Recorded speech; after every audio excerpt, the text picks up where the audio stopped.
from where I come from. And this one is not how far I've come. And this is not the radio good, the power and the glory.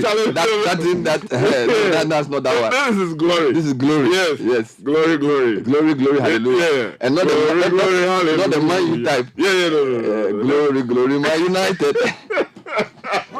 This is a different glory. Yes, it's different tema. In the meantime, Total Energies got glory. 3 consecutive times best petroleum company. They've been inducted into the Hall of Fame. It's also a kind of glory. And we are committed to the delivery of quality and innovative products and services that enhance customer experience, because we know our success depends on you, our cherished customer. We dedicate these awards to you, our valued customer. Thank you for your unwavering trust in the Total brand. All right, so Richard Sky is here. He has the glory. From mid to big man. Yes. Godfred is also here. Yes. It's a Vanda, but he's not sure. What is the news? Sorry, yesterday I heard something. My son went to Commonwealth Hall to speak to some students. The guy said he went to the hall. They didn't allow him to enter. So he passed through the bush and went to hide his clothes in some bush. Then he ended up in some, I think he ended up in some department where he went, the Catholic church. He went to sleep in the toilet. In my time, the way the Vandals were so organized and so persuasive and so, I don't know what's happening to the campus. I think they should. Then they are fighting with Sabah, unnecessary fight. I mean, that's not what you are saying to you. The guy now say they say you should pay 4,000 for some room. He doesn't have 4,000, so he's sleeping outside. When they were stealing the bus, that's completely unacceptable. There are sometimes you support students, but sometimes to challenge students. They do. The university. I think the university has to do something to end this senseless fight. Yes, it has to be done. We're in 2022. Yes. The fact that they used to do it in 1989. Yes. Which hasn't brought the kind of things Godfrey used to do on campus. Yes. If I put it on his CV, you disown. I'll not get employment anywhere. Road games, then Charlie Katanga boys come. Let me say good morning to AGI Western Region. Alberta Baby. May God. If the people know what Alberta Baby did. some of these vandals and things, they have to go for confession. Some of the things they did on campus. Right. So this one, please. Get a hall of residence and go and stay. Yes. This gidigidem. Anyway, let me take you to the front page of the Daily Graphic to start the newspaper review. The 74th New Year School take lead role in after Vice President challenges Ghanaian enterprises. That is not the story. There's something there. I'll tell you about it later. I think you have it online. Citi Newsroom. You'll find it when you get there. Mixed reactions greet new utility tariffs. Public want government to intervene. And the PAC, that's the Public Accounts Committee, chides Sports Authority boss over duties. I will spend some time on this later on as well. Let me take you to the Ghanaian Times. The big story says, missing twin. Couple takes 37 military hospitals to task. Also, we are told Ghana is committed to implementation of the AFTA, according to our Vice President. Nationality won't count in selection of new Black Stars coach, according to the Minister for Sports. And then also something here that says 19 remanded in connection with Jamestown chieftaincy riots. Let me take you to the front page of the Republic Press. DAG opens can of worms. Questions $40,000 monthly payments to National Cathedral contractors. I think yesterday we broke that story on the Breakfast Show.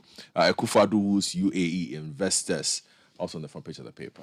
Let me take you to the Chronicle. Sino Hydro abandons projects over IMF deal. Lays off 304 workers on Tardy flyover after paying them 3 months' salaries. More coming up. Also, we are told that estate developer others granted 250,000 Ghana cedi bail.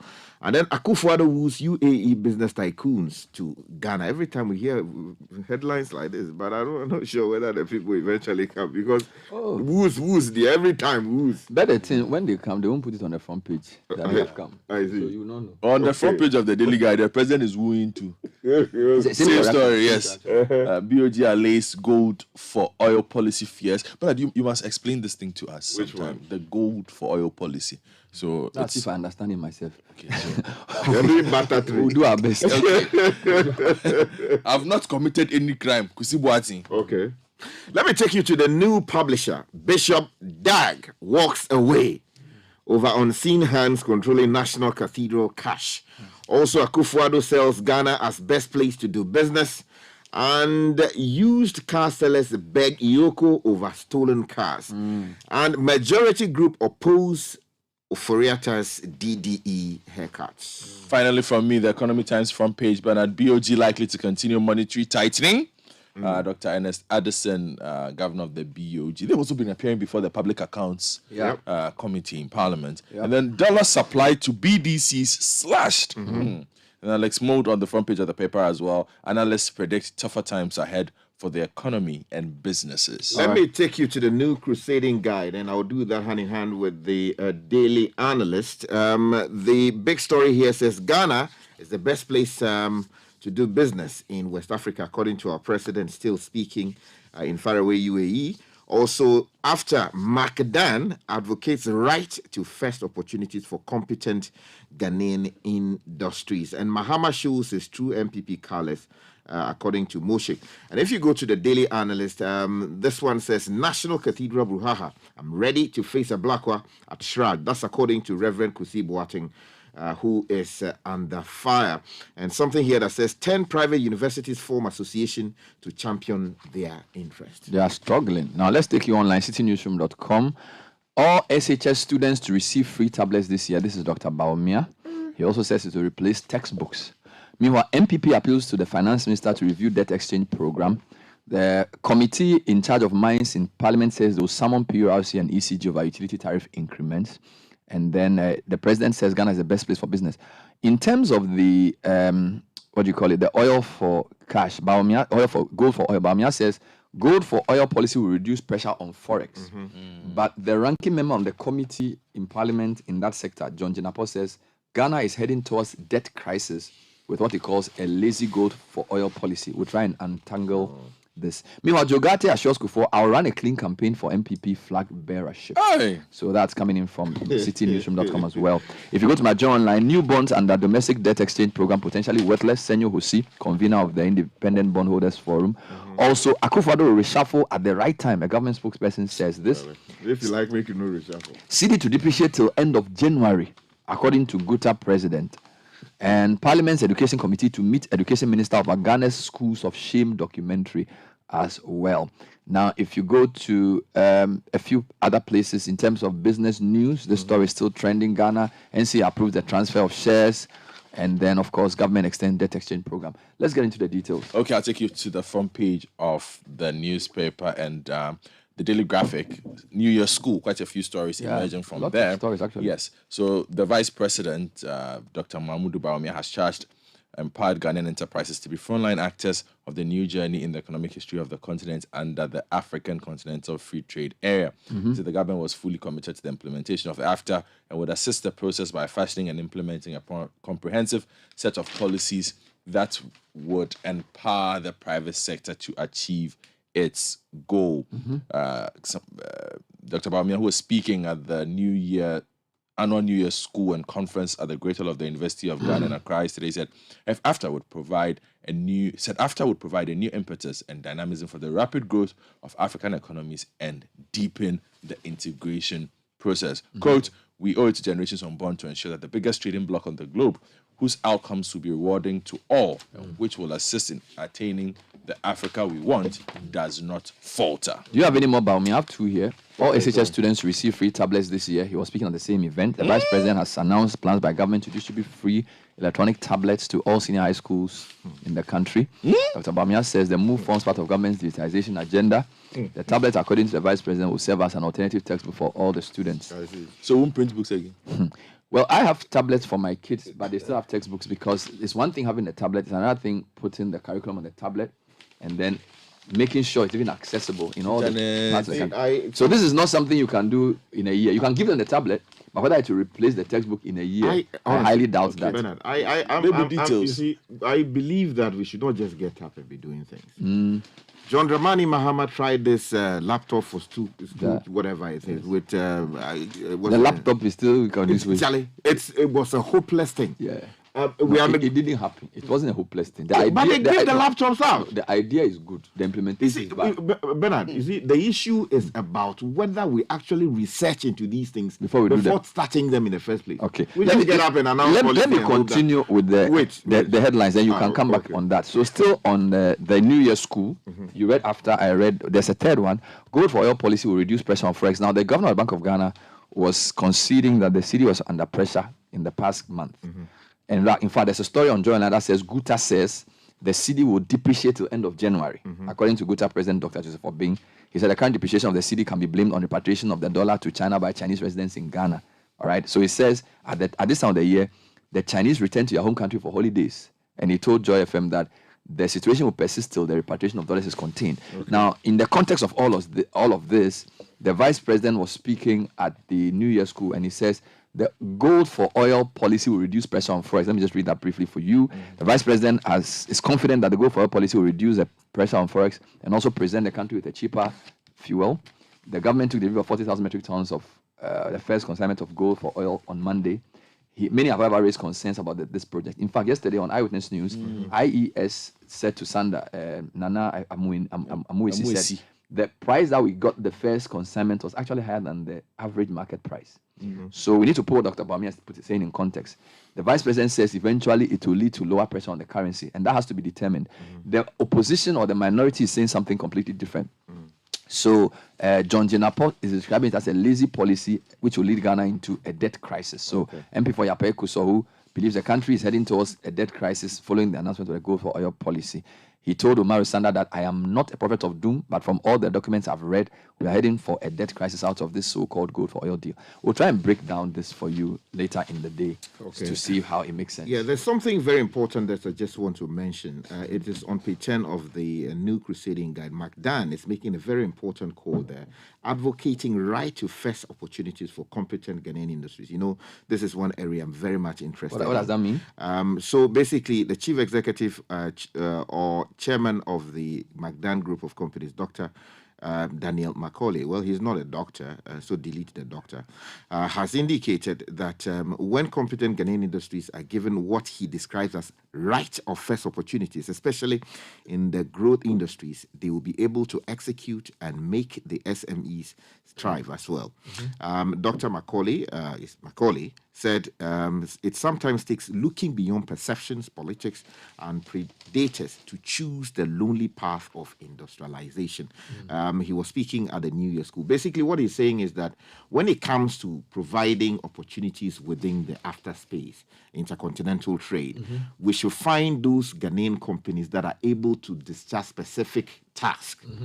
And for them to serve those who are willing to engage them, rather than giving it to other, companies that may be from other jurisdictions. Give us a summary of the National Cathedral stories that came out. Yesterday we broke the story here, but there's a couple more here. For example, Kusi Boateng is responding to some of the things. So if you go to the Daily Guide, for instance, on page 6, Reverend Kusi Boateng is there, says, I've not committed any crime. Secretary of the National Cathedral Board of Trustees, Reverend Victor Kusi Boateng, has denied allegations of conflict of interest leveled against him by the NDC MP for North Tongue, Samuel Okudzeto Ablakwa, questioning the payment of 2.6 million Ghana cedis paid to a company named GNS Talent Center Limited by the National Cathedral. Okudzeto Ablakwa said Reverend Victor Kusi Boateng appeared to be using questionable means to divert funds from the National Cathedral project to himself. And if you go to the Daily Analyst, he hasn't finished. In his rebuttal, he said that, quote, I have taken note of some defamatory publications and allegations made against my person by Samuel Okudzeto Ablakwa, MP for North Tongue. I'm also informed that Mr. Ablakwa has petitioned Shraj to investigate the said allegations he has leveled against me. I wish to assure the general public that the statements made by Mr. Ablakwa are a twisted narration of events to pursue a malicious political agenda. Well, I was just trying to give you a quick addition that he's saying that he's ready to meet him at the shrine. And then there's a defend summary himself. of Doug Hayward Mill stories that we broke yesterday. Exactly. For If example, you- the publisher leaves with one. Yeah, it says that Doug walks away, basically talking about the fact that he's resigned, and we've not heard from the chairman of the board of trustees as to what exactly is the situation with his resignation. Again, if you go to the what do you call it? Some other stories also, some other papers also have details of the fact that he's been unhappy. With For example, what has the been happening Republic. The Republic says the Doug opens can of worms. Yes. Essentially the same story. Yeah, and if you go to the Herald too, Bishop Hayward Mills reveals dark and dirty secrets about National Cathedral project in resignation. Now, there's a story I find quite interesting. Atachian, who's from the Committee for Mines and Energy, is saying they will summon PURC and ECG over electricity tariffs. Now, I find this curious because I know that before these tariffs are announced, there are extensive engagements. They meet different people and they ask different questions. So I'm surprised that, unless, of course, the amount of or the percentage of increment was not what the committee recommended. But the story on City Newsroom says that the Mines and Energy Committee of Parliament says the management of PURC and ECG will appear before it to answer questions on why electricity tariffs should be increased. The committee contends that Ghanaians demand an explanation for the proposed tariff increment. Now, this follows the announcement of 30% increase for electricity and 8% for water. Now, according to the chairman of the Mines and Energy Committee, Samuel Atachian, the PURC and ECG must explain the rationale behind the increment. Quote, they should be able to explain to us why they think despite these difficulties, there should be an increase. I've not seen any rationalization for this increase, so I want to keep quiet until we as a committee find out from them what is really going on. Sky, don't you think that in the way these things happen, obviously in their consultations, they will meet this committee before coming up with the announcement? Routinely, I'm a bit surprised. That's often what is done. Yeah. Except maybe this time around, perhaps, you know. Because it was surprising that after the fact of the announcement and the fact that things going to take place in 1st February, then the committee is now calling or saying that they are going to meet the. I find that very because usually, and I've done this for a few years, you would notice that they will call people, they'll meet journalists, they'll meet industry players, they'll meet the biggest customers, and they'll do numbers and show you why they want to increase it. And you see, so it's I don't know whether Parliament was not informed or the time they were doing these meetings, Parliament was not in session. It's a bit odd. Yeah, they do a lot of consultation before anyway. the numbers are announced. Of course, the body is an independent institution. They are not under the direction or control of anybody, but they do consultation on these things before they come out eventually.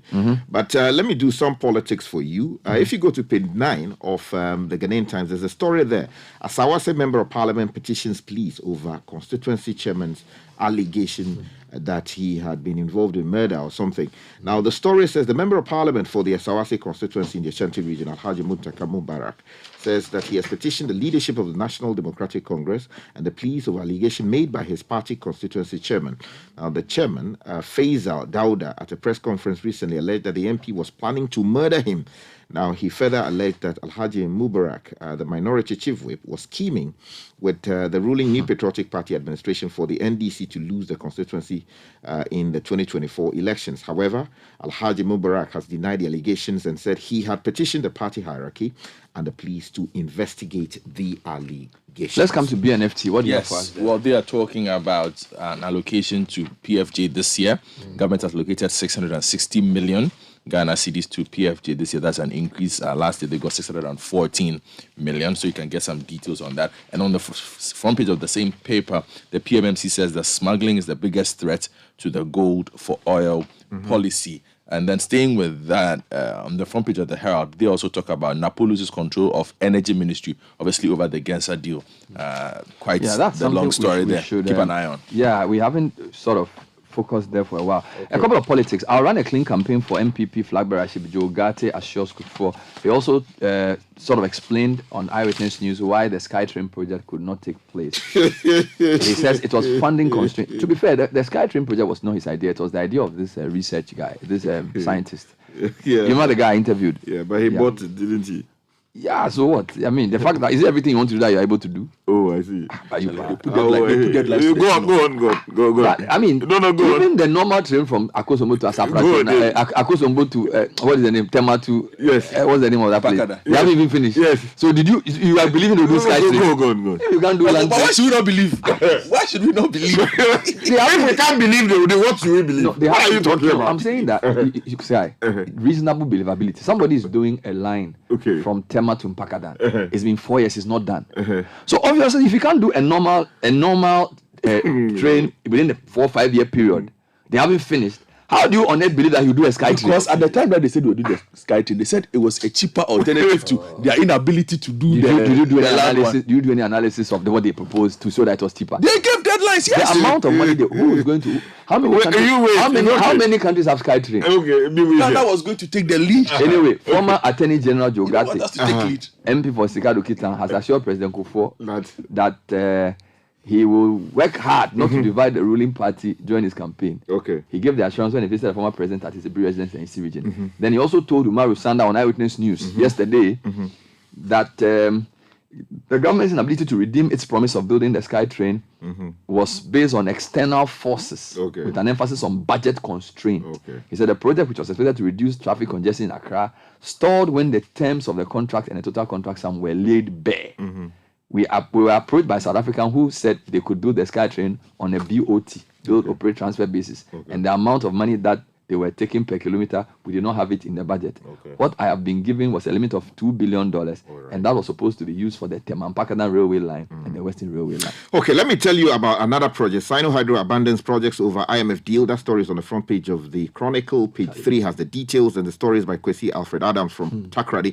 Says the Western and the Western North Regional Industrial Relations Officer of the Construction and Building Materials Workers Union of the Trades Union Congress, TUC, Elijah Joe Nazer, has told the Chronicle that the Chinese government had halted all Sino-Hydro projects in Ghana. Now, Joe Fraser told this reporter in a telephone interview that when Ghana decided to enter into negotiation with the International Monetary Fund, the Chinese government, through the management of Sino-Hydro, requested for a meeting with the government of Ghana to discuss ways to amend the earlier agreement reached in connection with the Sino-Hydro funded projects in the country. See what I told you yesterday about debt, the politics of debt, that the more you have a certain country's debt in your books, the more it complicates the approach you use. So for us, Chinese debt is not such a big issue. problem. We are now trying to get more money from them, and from this story, it's very clear they are not happy when we agree to the policies from the guys from the West, because their approach to development is very different. So we have to keep an eye, and we have to make a decision at some point how to manage these two, because China is a growing force. They've shown a lot of appetite up until a few years ago to give infrastructure to African countries. So if you want to go with them, you may have to reduce some of the things you do with the Western guys. Which is why yesterday I was expressing to you my surprise that on Chingan's first visit to the continent. No, maybe the man himself will come. Okay. Maybe let me wrap up. Maybe Xi Let Jinping me himself wrap will up come. this. Okay. I think a this is a very very important heartbreaking story on page 14 37. of the Ghanaian Times. And it says that missing twin couple takes 37 military hospital to task. Now, the story basically is that a couple went to the 37 military hospital expecting to have twins, right? A set of twins. But what happened was that after the delivery, they did a cesarean operation. After the delivery, they brought only one baby. Where's the second baby? The second baby they cannot find. And they are heartbroken, devastated by it. And in fact, they had done scans previously at two different hospitals. One including, the 37. But was the man there during the delivery? I don't seem to have read that particular detail here in the story. Master, you forgot there. You have to stay awake. So So they have sued the hospital? Yeah, they are taking them. They have actually petitioned the hospital. The paper says that they've tried to speak to Dr. Lee Sane, who is with the hospital, but they have so far The hospital has not responded. Yeah. And then later on, we've run out of time, but later on in the show, I'll get into the sports minister's appearance before the Public Accounts Committee. I think we've spoken quite a bit about the poor state of facilities in general. Are we going to host the All Africa Games? Is it still happening? When you come back, I'll tell you. Is it this year? A lot of things are happening in that space that I will explain to you. No. Oh, okay. But I'm saying, is it happening? It's happening. Okay. That's they've applied for an extension. They haven't said it publicly. What does that but mean? We know they have applied. That means that they want it later in the year. Next year, because We are not ready this year. no, there's a lot happening. It's not even just their fault. There are quite a few things happening in other playgrounds that are affecting this. Because that tournament, it will raise the value of my area. You know, we are we the school dungeon people who are at my job and all these what do you So call it? that's why I was- Botima. Properties are good. So go and buy a land. That's why I was actually. in Botima. Tell your brothers to give me just one. Charlie, I'll pay 1,000 Ghana. to run us on land in Botima. So That's why I was actually on campus on Sunday on this issue. to check. The facilities. Most of the facilities are on campus. So the residential facilities. I wanted to check the state of work there. And the tournament was supposed to be in which month? I think it's happening in August, if I'm not mistaken. So they may not be able to meet the deadline. It's difficult. Charlie, if you have money, go and buy land there. Yeah, me, I want one I can buy for 1,000 Ghana because I'm a student. 1,000 Ghana. That's serious. This is the Citi Breakfast Show, the city's biggest conversation. We're sorry to interrupt this program for a breaking news story. Information reaching us is that the whole country has been thrown into a state of joy and excitement about the new look of Total Energies lubricants. Our correspondent Kwame Owusu is standing by to bring us the very latest developments. Kwame, what exactly is the situation where you are? Emmanuel, I must say there's a huge crowd here with drivers and customers extremely excited about the new Total Energies lubricants bottle. I have with me here one of the drivers. Hello, boss. Yes, you are live on Quartz 202.1 FM. Tell us the reason for your joy. My name is War, and for 10 years, I use only Total Energies lubricants for efficiency and performance of my car engine. With a new bottle, it's easier to read, carry, and pour. New bottle design and color, new label, new cap, and security features with a QR code. Massa is the same superior oil quality. Challenge, this is performance at bedside. So you heard it right. Total Energies lubricants bottle have been entirely redesigned into a modern and premium pack to give you the best experience. Reporting live from the capital, this is Kwame Owusu. Quartz, keep your engine younger for longer. The Citi Breakfast Show. It's a minute to 7. City Business News is next, brought to you by Goil. The attention of Goil has been drawn to attempts by unscrupulous persons using the company's logo, label, brand image, and other trademarks on social media and digital platforms to defraud people in the form of purported promotions, giveaways, raffles, fuel subsidies, and more. These things have not been sanctioned by Goil, please. Please ignore such schemes. Goil is assuring you that information on all promotions and other giveaways will be duly published on our website officially and also in official corporate social media pages or advertised in the newspapers. Meanwhile, we are advising you to take advantage of our Go Club loyalty scheme to benefit from discounts and many other benefits. Go to goil.com.gh or go to our social media pages, Goil Good Energy. News is also brought to us by MTN. Is your SIM card registered? Dial star 400 hash now to check your status. If you fully registered your SIM, then you should see the following. Your name appears on your valid national ID, unique code with a set of alphanumeric digits unique to you, and the B cap with the words yes. Please do well to visit any MTN service center today to get your biometric details captured. If you do not see B cap with the word yes, then you're not captured yet. The registration is free and will not be required to make any payment, and you'll get also 1 gig free data valid for 7 days. Let's work together to enable you continue to use your MTN number. Caleb Kuda is here for the business news. Good morning, Caleb. Hello, good morning, and welcome to the breakfast edition of the Citi Business News, proudly brought to you by MTN Goal Enterprise Live, your Advantage Access Bank, more than banking, and powered by your most comprehensive business news website, citibusinessnews.com. Coming up, Association of Ghana Industries worried recent proposed increase in utility tariffs could lead to job losses.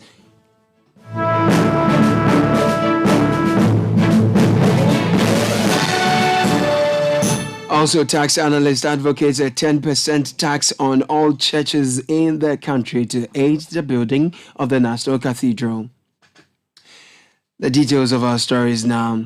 The Association of Ghana Industries, AGI, is concerned about possible loss of jobs that will occur due to the recent increment in utility tariffs. The Public Utilities Regulatory Commission, PRC, increased electricity and water tariffs by 29% and 8.3% respectively, with the new rates taking effect from February 1, 2023. The Business Development Services Director of AGI, Johnson Opoku-Boateng, says the new tariffs, coupled with the harsh economic situation in the country, may lead to massive loss of jobs as companies will struggle to pay employees. We all know the economic situation. We know the issues of raw material price hikes. We know increases in all sorts of things that affect our product. And so this is not the right time for us to be talking about utility increment. I mean, if you have all your input materials increase, you have workers asking for pay rises, and so on and so forth. If you add utility increases as well, then obviously you are making the plight of industry worse. Industry employs a lot of people. So if you don't take it, then you're going to be forcing companies to actually ask their workers to either go or probably, if possible, slash salaries and so on. I mean, there's so many aspects to this that we don't want to even go there to aggravate the situation in the country at the moment. So the AGI's position is that government intervenes in this price increment for utility until we are in a good place, and then we can look at it from that point. Johnson Opoku Boateng is the Business Development Services Director of the Association of Ghana Industries, AGI.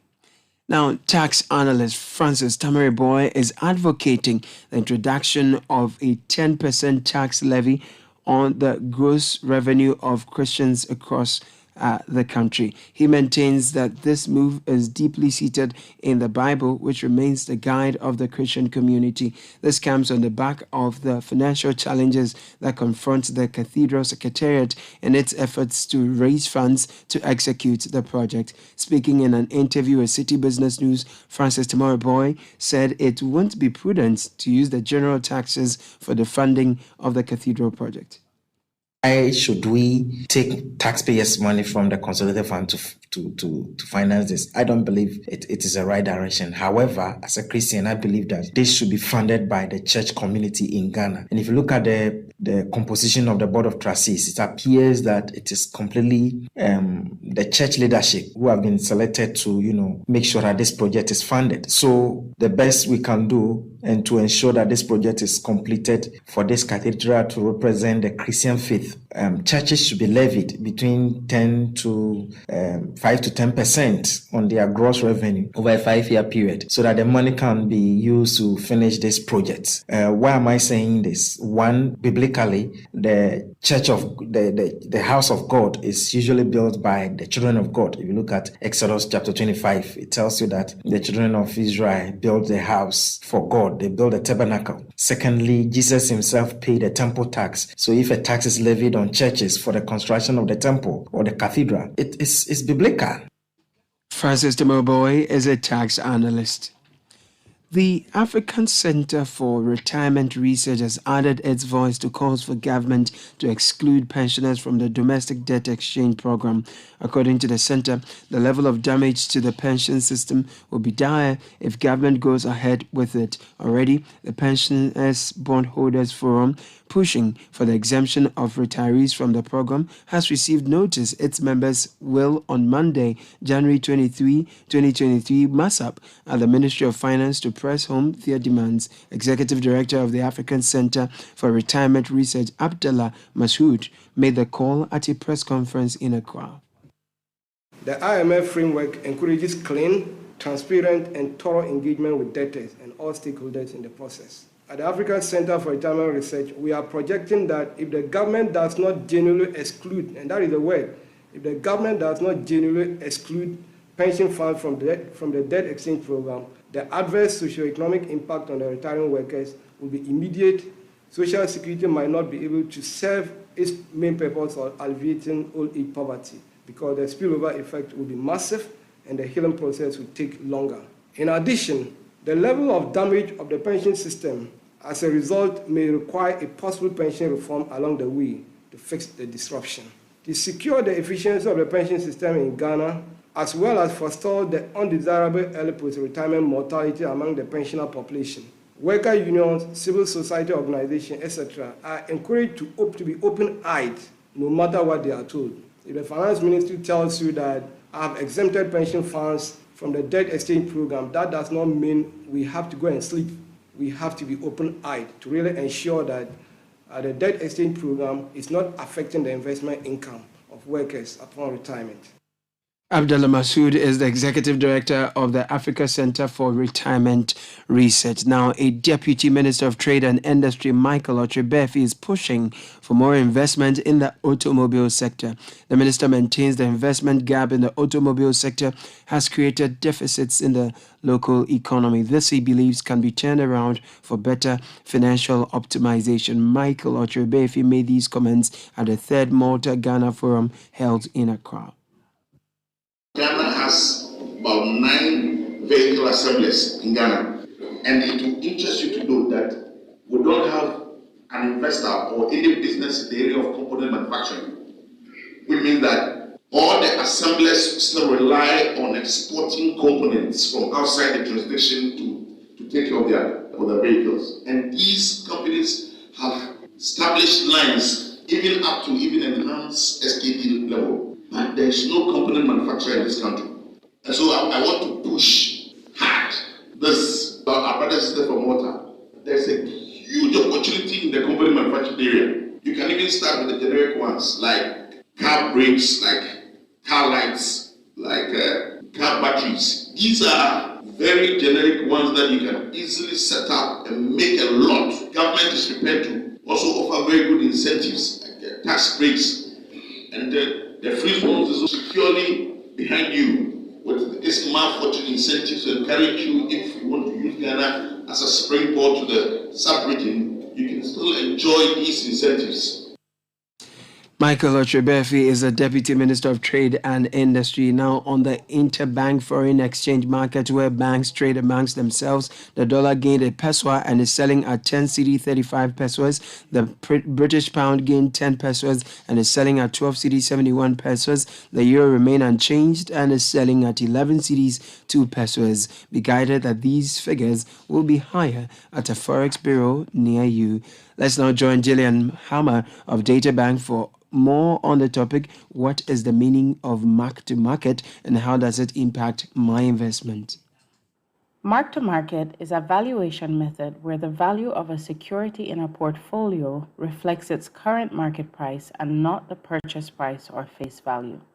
It also indicates how much you would receive if you sold a security on the market today. A portfolio that is marking to market could see its price go up and down based on market or economic conditions. Let's say you bought 50 shares in a mutual fund when the share price was 2 cedis, giving you 100 cedis. If you decide to withdraw everything today, you would receive an amount based on the share price for that day and not the initial price you bought it at. If the current share price is 1 cedi 50 pesos, you would get 75 cedis, while if the price had moved to 3 cedis, you would get 150 cedis. While it is a relatively new concept for fixed income funds in Ghana, that method has been used for equity and balance funds since they were introduced to the market. That was Gillian Hammer of DataBank. And that's it for the breakfast edition of Citi Business News, proudly brought to you by MTN, Goil and Enterprise Live, your advantage access bank more than banking, and powered by your most comprehensive business news website, citybusinessnews.com. My name is Caleb Kuda. Have a good business day. The other day, I visited Kweku at his spunky new office to congratulate him on opening his business. And man, was I impressed.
you have not updated your records yet, then you need to do that ASAP. As directed from the BOG, the Ghana card is now the only accepted form of identification for all financial transactions. Visit a Lesheho branch near you to update your records with your Ghana card to enable us serve you faster and better. Call 0574 065 958. That's 0574 065 958 or call 0302 208 333. Lesheho, let's improve life.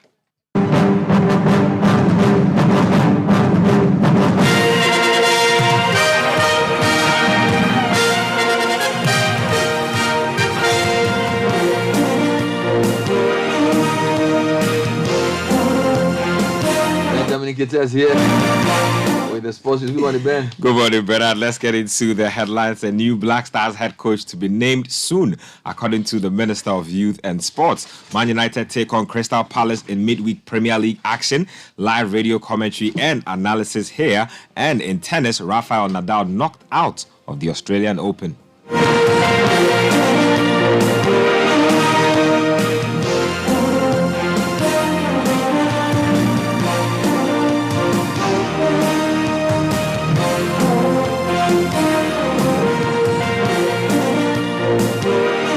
Let's get into the details now. And Minister of Youth and Sports Mustafa Yusuf has indicated that a new Black Stars head coach will soon be appointed by the Ghana Football Association. Following Ghana's group stage exit from the World Cup, former head coach Otto Addo resigned from the position to focus on his role with German club Borussia Dortmund. The sports minister made these comments when he appeared before the Public Accounts Committee of Parliament.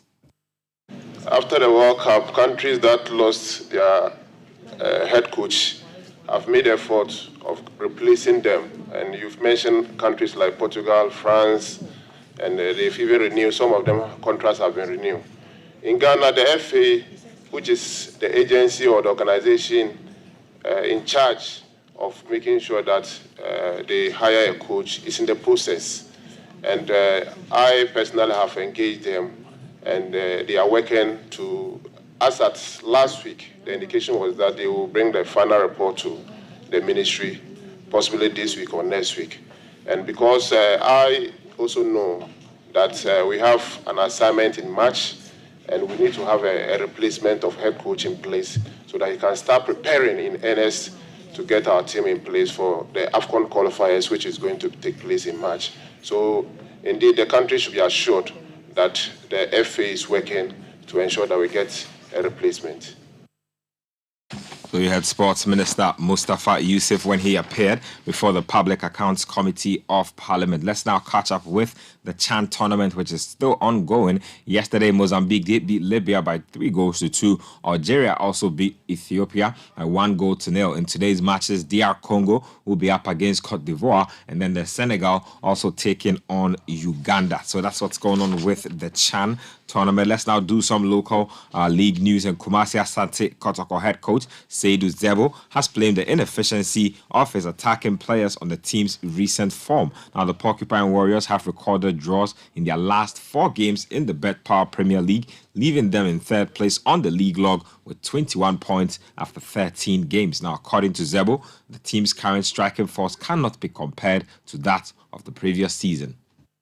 It's very happy to see the attackers we have at our disposal this year. It's not like the one for last season, and we are still working on that something good will come out of it. We can't compare the last year attacking squad with this year attacking squad, but still, most of them are there last year. So we are working on it to, revamp the attacking process. Let's move on to some foreign stuff. And Arsenal have made initial contact with Bayer Leverkusen over French winger Moussa Diaby after missing out on Mikhailo Mudryk. Now, Leverkusen do not want to sell the 23-year-old mid-season, having quoted €100 million to interested clubs in the summer. Now, Diaby's contract in Germany runs until the summer of 2025, and he has been at Leverkusen since 2019 when he signed from boyhood club Paris Saint-Germain. Now, the winger has 8 caps for France's national side, but missed out on their World Cup squad last year. Arsenal are also keeping an eye on Rafinha's situation at Barcelona. So a lot to chew on as far as the transfer market is concerned. Let's now get to some Man United related news. And United player Wout Weghorst believes his decision to join the club has come at the right moment. The Dutch striker joined United on loan from Burnley until 2023 June. Now speaking to Man United TV following his signing, Weghorst says he's ready for his new challenge. Really excited, of course. It's a great feeling. The last week, of course, when I heard for the first time from the interest was special, and proud that everything is done now, and I'm a United player. I think also, to be honest, it's the right moment, and I feel as a footballer, I'm 30 years old now. I've experience also already in the Premier League. That was not that quite successful as I hoped, and I was really waiting and looking forward to get back here, because in my opinion it's still the biggest competition in the world, and now to gonna play for one of the biggest clubs in England. For me, the biggest club is of course amazing, and I feel also, like I said, as a football player, also as a human being, at the stage I am now, the development that I did, I'm ready for it, hope it, and I think this is the right moment to take on this great challenge, of course.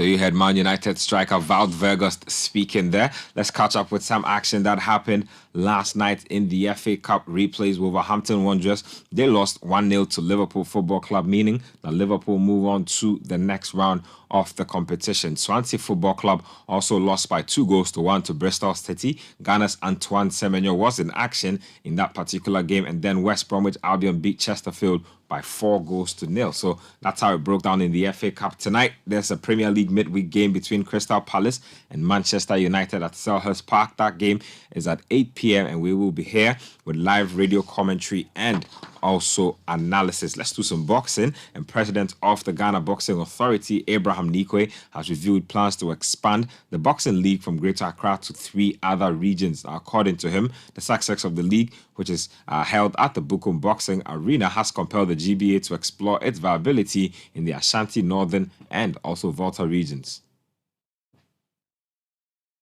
I think we did so much well in 2022. That is why the awards are coming. Now what we want to do is we centered the whole thing in Accra. Now we are going to the regions. That tells you that there is improvement. We did 20 events. We are looking at 30 events. Put some 10 out there in the various regions. Yesterday, my discussion with the minister, we look at Ashanti region and then the Northern region as well. Volta region is doing well now, so we want to add the 2 to the Volta region. President of the Ghana Boxing Authority, Abraham Nikwe, speaking there. Let's finish with some tennis, and Rafael Nadal's Australian Open title defense is over after a second-round defeat by American Mackenzie McDonald, in which he struggled with an injury. The 36-year-old Spaniard was trailing by a set and a break when he pulled up with what appeared to be a hip problem. Now, he took a medical timeout towards the end of the second set and continued with the match, but ultimately slipped to a 6-4, 6-3, 7-5 defeat. It is Nadal's earliest exit at the Australian Open since 2016. And that's all for this morning's edition of Kickoff. My name is Benjamin Nketia. Kickoff was brought to us by Lesheho. There's more sport at citysportsonline.com. Trust the process. The biggest things often start small. No matter where you are now, the most important decision you will make today is knowing where you'll be tomorrow. All you have to do is take the next step, believe in your journey, and go with passion. Because when you go with passion, you go big. You explore the possibility. You create the tomorrow of your dreams. So come along and let's go big with our passion. Apply for a loan now and power your ambitions. Get plugged in. Let's go big. Powered by Lesheho.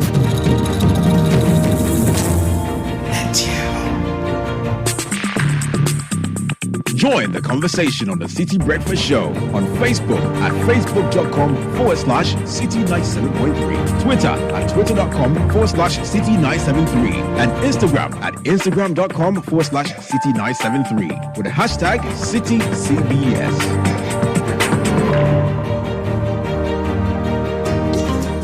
For Pepsodent, smiles are one of the most important things we have.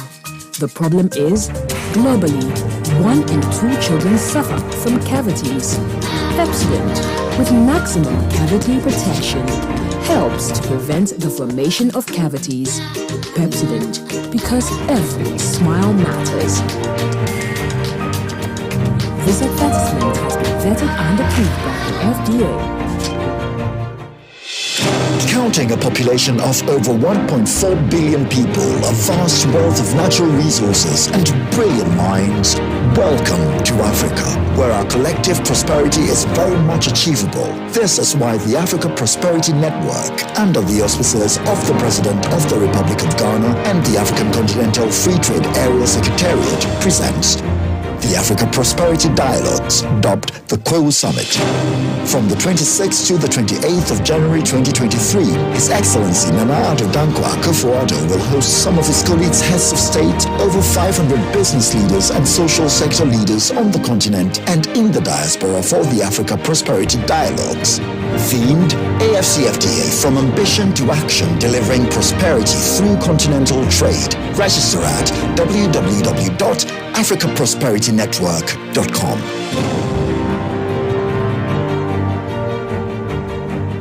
OneXBet. Easy betting, easy winnings. OneXBet, the most reliable service to make deposits easily with high odds and numerous bonuses on the spot. Register now at onexbet.com.gh. Use promo code BESTODDSGH. Get 300% bonus up to 3,445 Ghana cedis on your first deposit. Easy to use, easy to have a chance to win. OneXBet, reliable bookmaker. Gambling can be addictive. Bet responsibly. Not for person under 18 years. This advertisement has been vetted and approved by the Gaming Commission. It's creamy, creamy plus, delicious milk, creamy plus for you.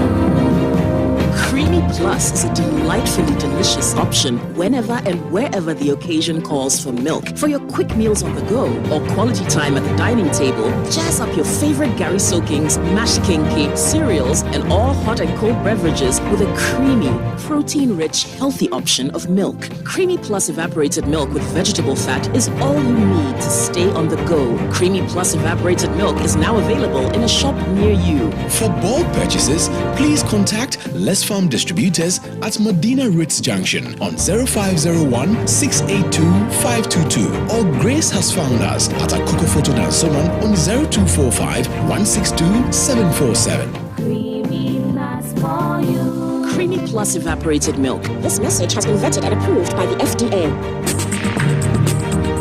Join the conversation on the Citi Breakfast Show on Facebook at facebook.com/Citi97.3, Twitter at twitter.com/Citi973, and Instagram at instagram.com/Citi973 with the hashtag CitiCBS. This is the Citi Breakfast Show, the city's biggest conversation.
Mrs. Aseye Eduse Nkrumah, getting married to you was the best decision I ever made. I love you always. From your husband, Lieutenant Colonel Miki Eduse Nkrumah. Okay, so, and happy birthday to Charles Ohini Nyako of Gavi Alliance, Geneva, Switzerland. You are currently on holiday in Ghana, on holidays, from your wife Harriet and your children and siblings. Wishing you God's blessings and prosperity.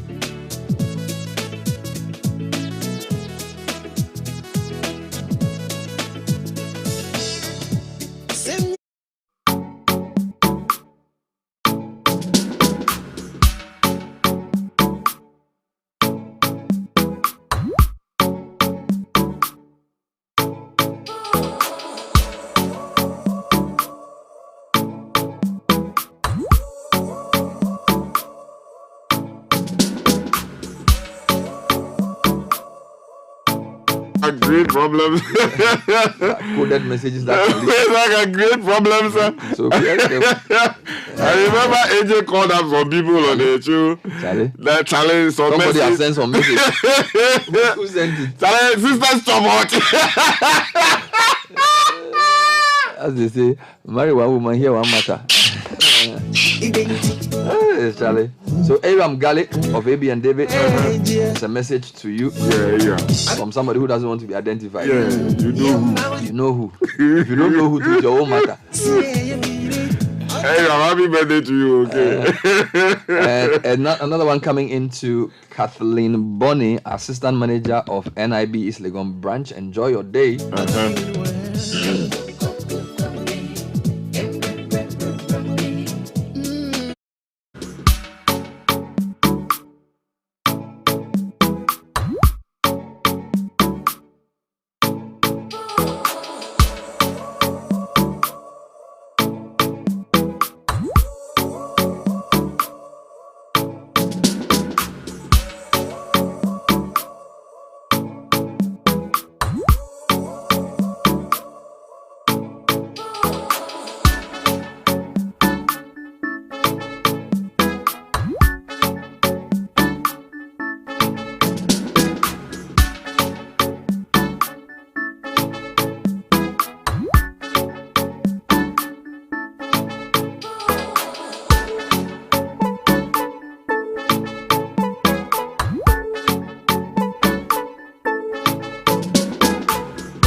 Topic is simple: personal development for career advancement. And she is the managing partner of 565 Limited. She's joining me at 9 o'clock to talk about personal development for career advancement. We'll get into the oil, or I keep confusing the thing, gold for oil deal, and give you some breakdown of it on the show this morning. There's another poll on the leading political parties and who is likely to lead them into the 2024 election. And it's looking like a straight fight between Dr. Bawumia and Alan Kay, although we are seeing Kennedy Japan rise in the polls. We'll discuss that much later on. Yeah. There's a very troubling text that has come in, and the gentleman took his time to write this to us, addressed to us, more of a letter. And he's raising very important points. Ben, and I think we should take our time at some point to look through this. Very recently, I raised this particular matter, but it looks like he's adding a lot of weight to it. I'll come back to it in the course of the week. But Isaac Okutu Jr. is also an ardent listener of the Citi Breakfast Show. And, you know, Isaac, I've been saying that don't be doing these things. Sky, let's not do that. What do you happen? I want to wish him a happy birthday. But he is wishing himself a happy birthday. You know, at the globe, they get you over Janiga. You maraka me kafugo. That's what he's doing. Isaac, don't do that. Wait for another to praise you, not yourself. Anyway, happy birthday to Isaac Okutu Jr. Thank you. Of CBG Medina Main Branch. Keep listening to the Citi Breakfast Show. You know, I was saying something about observing the trends in the economy for the past, the Bank of Ghana's September ending report. They call it Monetary Policy Review. And I found something very disturbing in there. But what was good was that there was a silver lining beyond a gloomy picture. So I was looking at all the charts that show economic activity. So it's called Ghana's leading indicators of economic activity, right? And so there's something they call retail sales, domestic VAT, cement sales, port activity, SNIT contributions from the private sector, number of private sector contributors to SNIT, imports and exports, industrial consumption of electricity, domestic money banks credit to private sector, job adverts, and then they have something they call the real CIEA, which is like a composite index of economic activity. Now, the composite index from September 2020, this is high COVID, to September 2022, showed that apart from January to March 2021, there was a massive decline in economic activity. So we've been on a downward decline from March all the way to September. In fact, in September 2022, the line went below zero. Right? So, yeah. And this composite index puts together the 7 things I mentioned: cement sales in tons, SNIT contributions by private sector, industrial consumption of electricity. All these things point to whether an economy is growing or coming down. So, for example, cement sales tell you how many people are building houses. All right. So even though anecdotally you can say, Charlie, I went to Chadopo and building gidi, it could actually be a very low period of building. Then we went to cement SNIT contributions by private sector. Now, industrial consumption of electricity is another important indicator. So the more power industries are using, it suggests that there's industrial activity. Or it could also mean that they're inefficient. But for what it's worth, it shows that there's economic. Then there's also imports, domestic VAT, port activity, exports.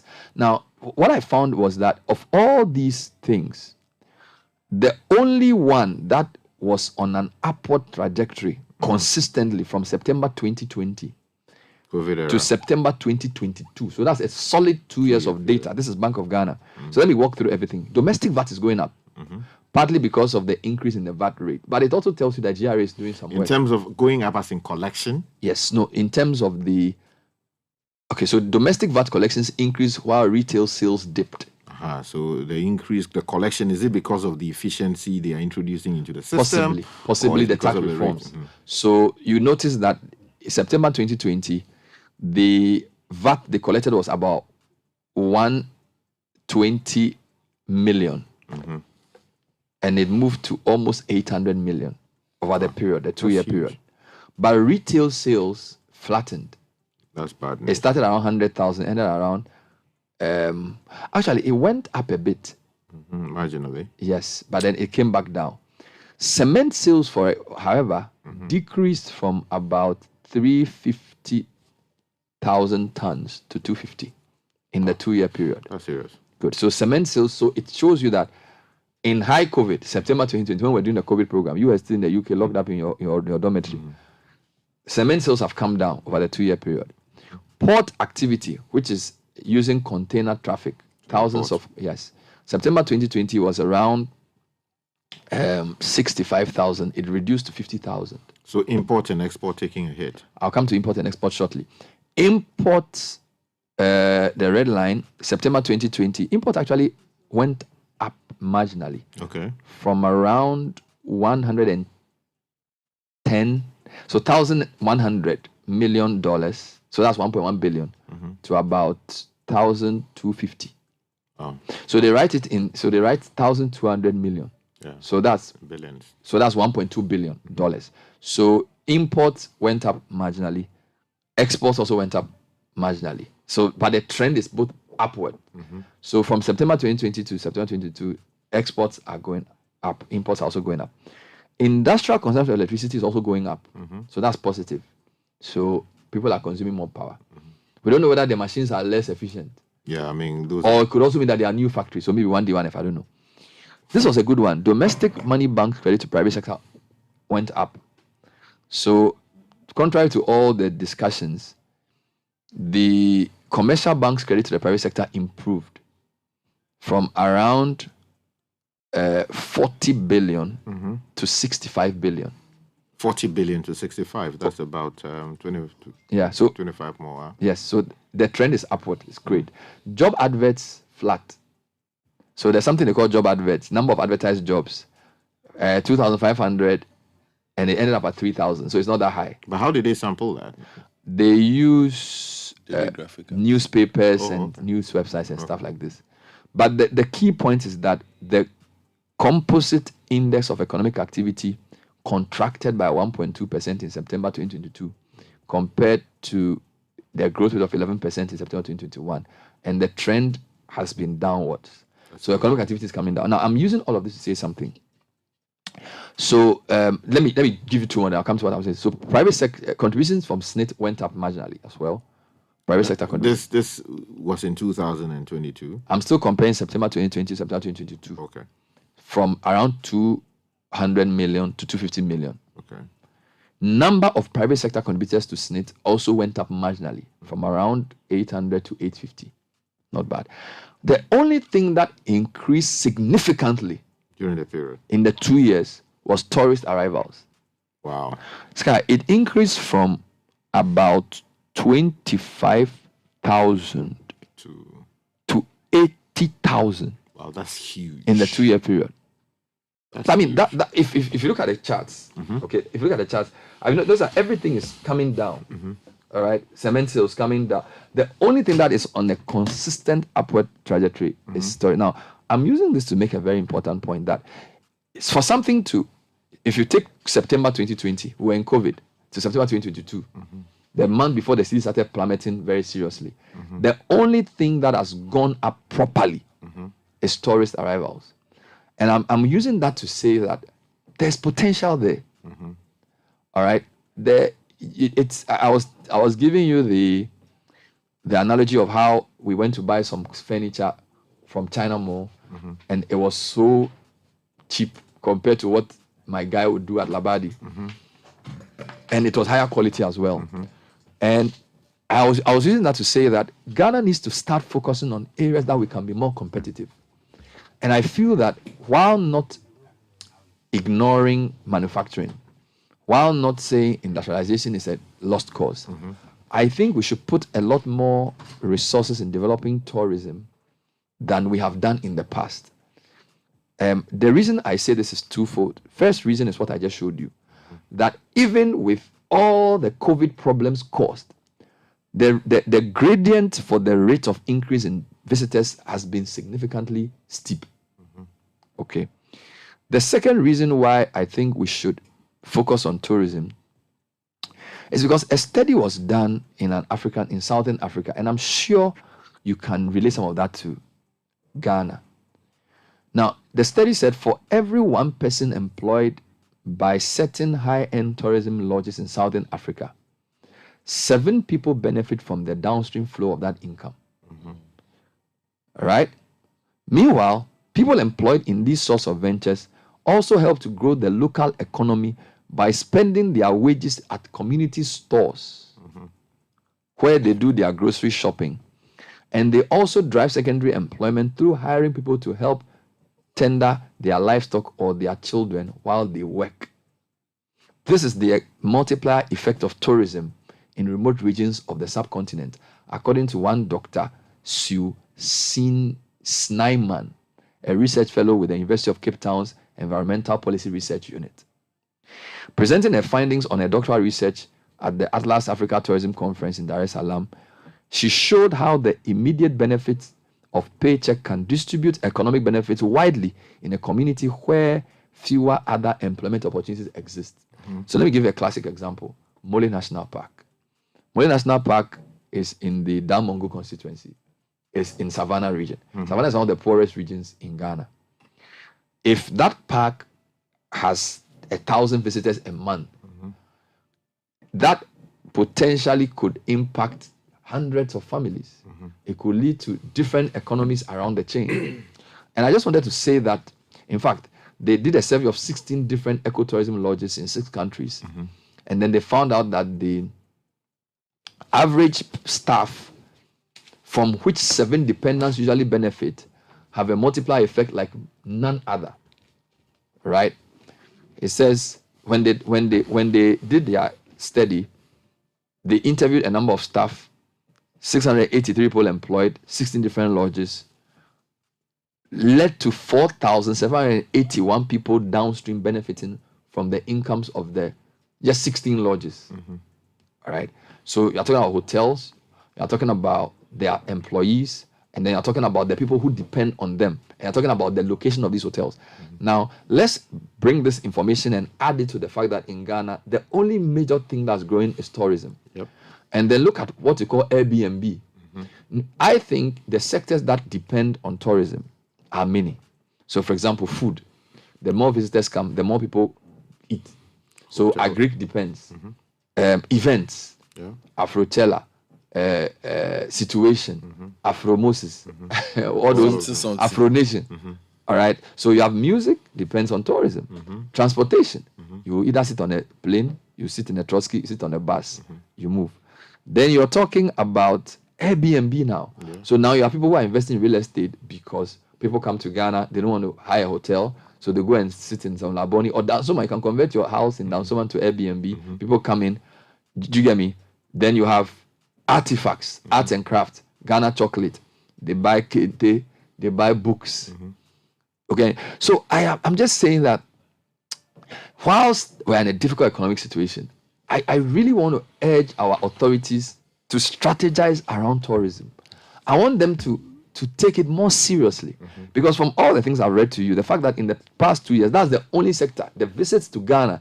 And because Ghana has had visa on arrival and almost, we are a very attractive place for other Africans who want to visit, who want to come and see things. We also have a strong diasporan class that really want to visit us. I just hope that in terms of our economic strategy, we spend a lot more money there. I'm saying this because when I listen to the government and the things they promote, all right, I'm not sure they give as much resources to the tourism sector in terms of developing the value chain. I'm not talking about like calling a year of return. What I'm saying is that if tourism is going to be your cash cow, there are some basics you need. So roads to tourist sites must be done. Infrastructure like electricity must be provided. Inspection of toilets of all tourism facilities must be done. Do you follow me?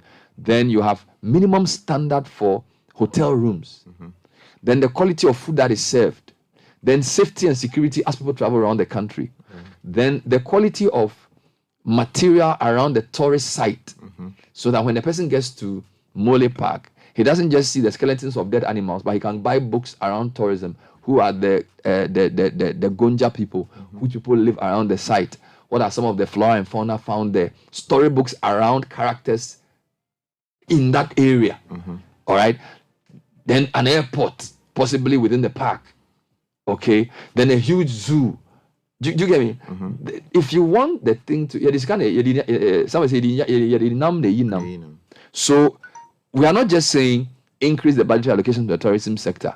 We are not just saying create a year of return, but we are saying do things that will, and the government has gone to Kenya, so he knows what I'm talking about. I mean, by the time you enter the airport, there are already 200 brochures telling you where to go. They take it so seriously and they make a lot of money from it. And I think that Ghana is a much safer place than most of these places people go to. And we have a mix of historical, we have a mix of place, site.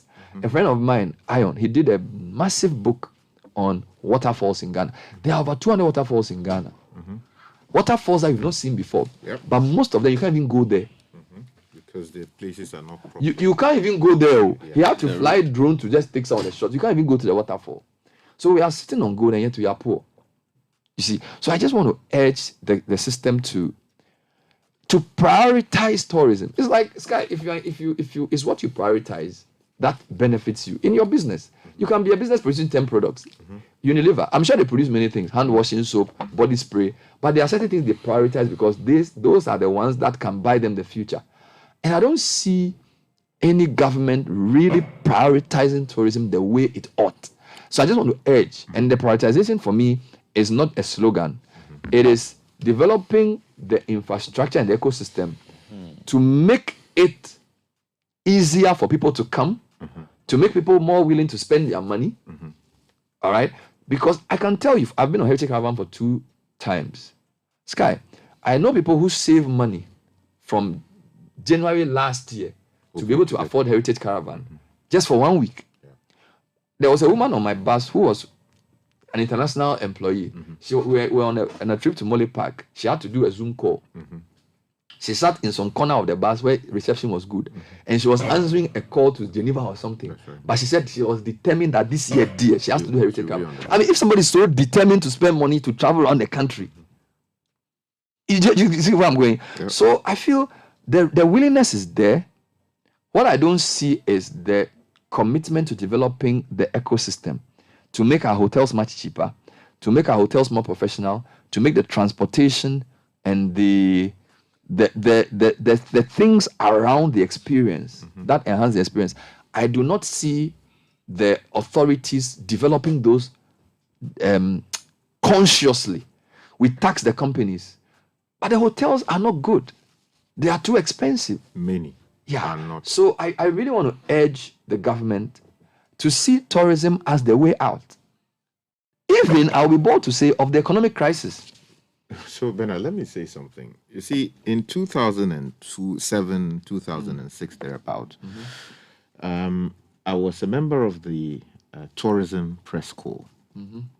And let me just use this opportunity to celebrate the memory of Jake Utanka Obeche-Bilamte, who, after being the Minister for Presidential Affairs and Chief of Staff under John Kufuor's administration, was moved to the Tourism Ministry. Many thought that that was essentially a demotion. But so many years down the line, I can say without any fear of contradiction that Jake Obeche-Bilamte is arguably, or was arguably, the best thing that ever happened to the tourism sector. I say that because he took personal interest in the fate of the sector. And it was not just because he was a marketing person, but he saw the sector, as you are saying now, as the potential game changer for Ghana. What was he talking about? He was talking about making the tourism sector the leading foreign exchange earner for the country by 2007. And Bernard, he did not just say it. With the support of the government at the time, of course, not forgetting the things that the likes of Austin Game and co did previously. Was it the guy who was working with Ferdinand? Yeah, that's right. Jake was. Yeah, so Jake brought in Ferdinand Yim. Ferdinand was his personal assistant or his? Yeah, he was. Sort of personal assistant. But subsequently, he was given, specific profile. That guy was so committed. Died, that unfortunately, guy was so committed. in the Eastern region. A very tragic accident. And recently, they were immortalized. They were given an award. Bernard, that guy, Charlie, mini silence for Ferdinand. Charlie, we should do that. I remember the newspapers would do, and he would come on air, come and talk about the thing. He would write articles about. I think he was a journalist or something. Yeah, he was a journalist himself. Served at the Statesman. And I think he was traveling to some tourism. Yeah, he was going to the Eastern region. You know this. I'll give you a profile of some of the things that we did. But continue with it. Yeah. So for instance, Jake seeing the tourism sector as the potential game changer for Ghana, and then becoming the leading foreign exchange earner. He saw it in 2006, 2007. I was a member of the press corps at the time. Okay. So he launched the Ghana Paragliding gliding festival at Kwewu. He did? Yes, that's right. That was done in 2005. And the whole idea was to promote domestic tourism in that part of the country and encourage a lot more people from outside of Ghana to come in. Because paragliding, when people go there, they want to fly over the mountains and, observe. I just want to see the mountains. I don't want to glide, but I just want to see. Why don't you want to glide? Some of us are afraid of heights. Apart from that, he also did the Joseph Project. Oh, he did? Yeah, that's right. So he launched the Joseph Project in 2007 with the support of the government. And this was the beginning of the whole conversation about Ghanaians outside, Africans of, Ghanaian origin. You know what I'll tell you? Yeah. When we went to Asin Manso for the Slave River, there's this memorial thing they've done there, which had Jacob Lamtes in He launched it. as the launcher. He did, yes. And that brought a lot of American students and families back to come and write on the wall. So it was Jake who did that. Yeah, he did that. Oh, wow. Again, the formulation of a 5-year tourism action plan between 2003 and 2007. Really? He did that. So, again, the creation of a tourism press corps, I just spoke about. Oh, there was a tourism press corps? Oh, yeah, that's right. That's what I was a member of the governance at the time. There was this fair guy who was working with Jake as his personal assistant. Yeah. Like one of his media guys. Oh, I forgot his name. Yeah, that's right. What's his name? Gabby. Where is Gabby, I think the last time I checked, he was at Bui. I don't know whether Gabriel or something. Yeah, Gabby, Gabriel. He was at Bui the last time I checked. I don't know whether he's still So at there was a Bui. tourism press corps. Yes, tourism press corps. And I never knew. Yes, so the whole idea. So you were working for us in a tourism press corps. Oh, yeah, I was with you. We were doing. Did you pay tax? No. But the press corps, you go and report, just like you have the presidential press. They say you have the parliamentary press corps and all of that. Right. And our job was basically to follow up on these things, go to the countryside where these actions are happening and report on them. And I remember the visits to Boabing Fiema, the Mole Park, the visit to, the Monkey Sanctuary, not far from... Boabing Fiema? No, there's one not far from Mario Sanders, Yeah. On Asuchari Road. Yeah, on the Asuchari. There's a name for it. I've forgotten that name. Okay. So again, he also introduced the tourism and hospitality programs of study within our universities. Really? So he engaged with the universities and insisted that, look, you cannot be saying you want to be the destination for the world to come and visit, bring their money here, Shire Hills. Yeah, and then not teach people how to do it properly, because you were just talking about how service should be done in the hotels, how drivers should talk to people arriving. You go to the Kotoka International Airport, people are just coming in, and some of our drivers always want to even hit them on the head already, because they know that the trip that should take you to, say, Kwame Nkrumah Circle should cost you, say, 40 Ghana cedis, but they are willing to charge you about 200 Ghana cedis because they think that you are not a Ghanaian. It's not good. Things like that. Service. He insisted that the universities would have to do something about it. So in 2003, the Kwame Nkrumah University of Science and Technology launched the Bachelor of Arts degree program, Culture and Tourism, for that particular purpose. So the universities began to teach tourism at the tertiary level. That's right. He engaged based on Jacob Lamte's engagement with them. Exactly. And then also the introduction of the National Chocolate Day. Remember that? Oh my God! You see the links. See the links with cocoa value addition, Valentine's Day. Charlie, the guy has sense. So at the time, it was, we would just get up on Valentine's Day and wear red. In the schools, they would ask us to wear red. We didn't even understand what exactly it was. He found a way of... Yeah, that's right. He said that this was a foreign thing. So how can we domesticate it? So he took the view that let's put chocolate in it.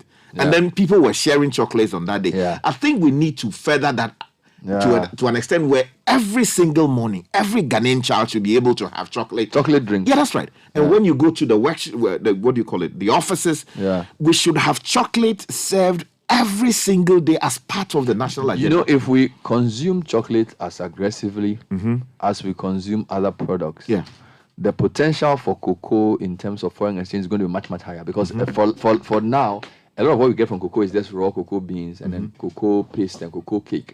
We don't really get much from the chocolate because we don't consume that much. But now, one of the products that's doing very well is the spread.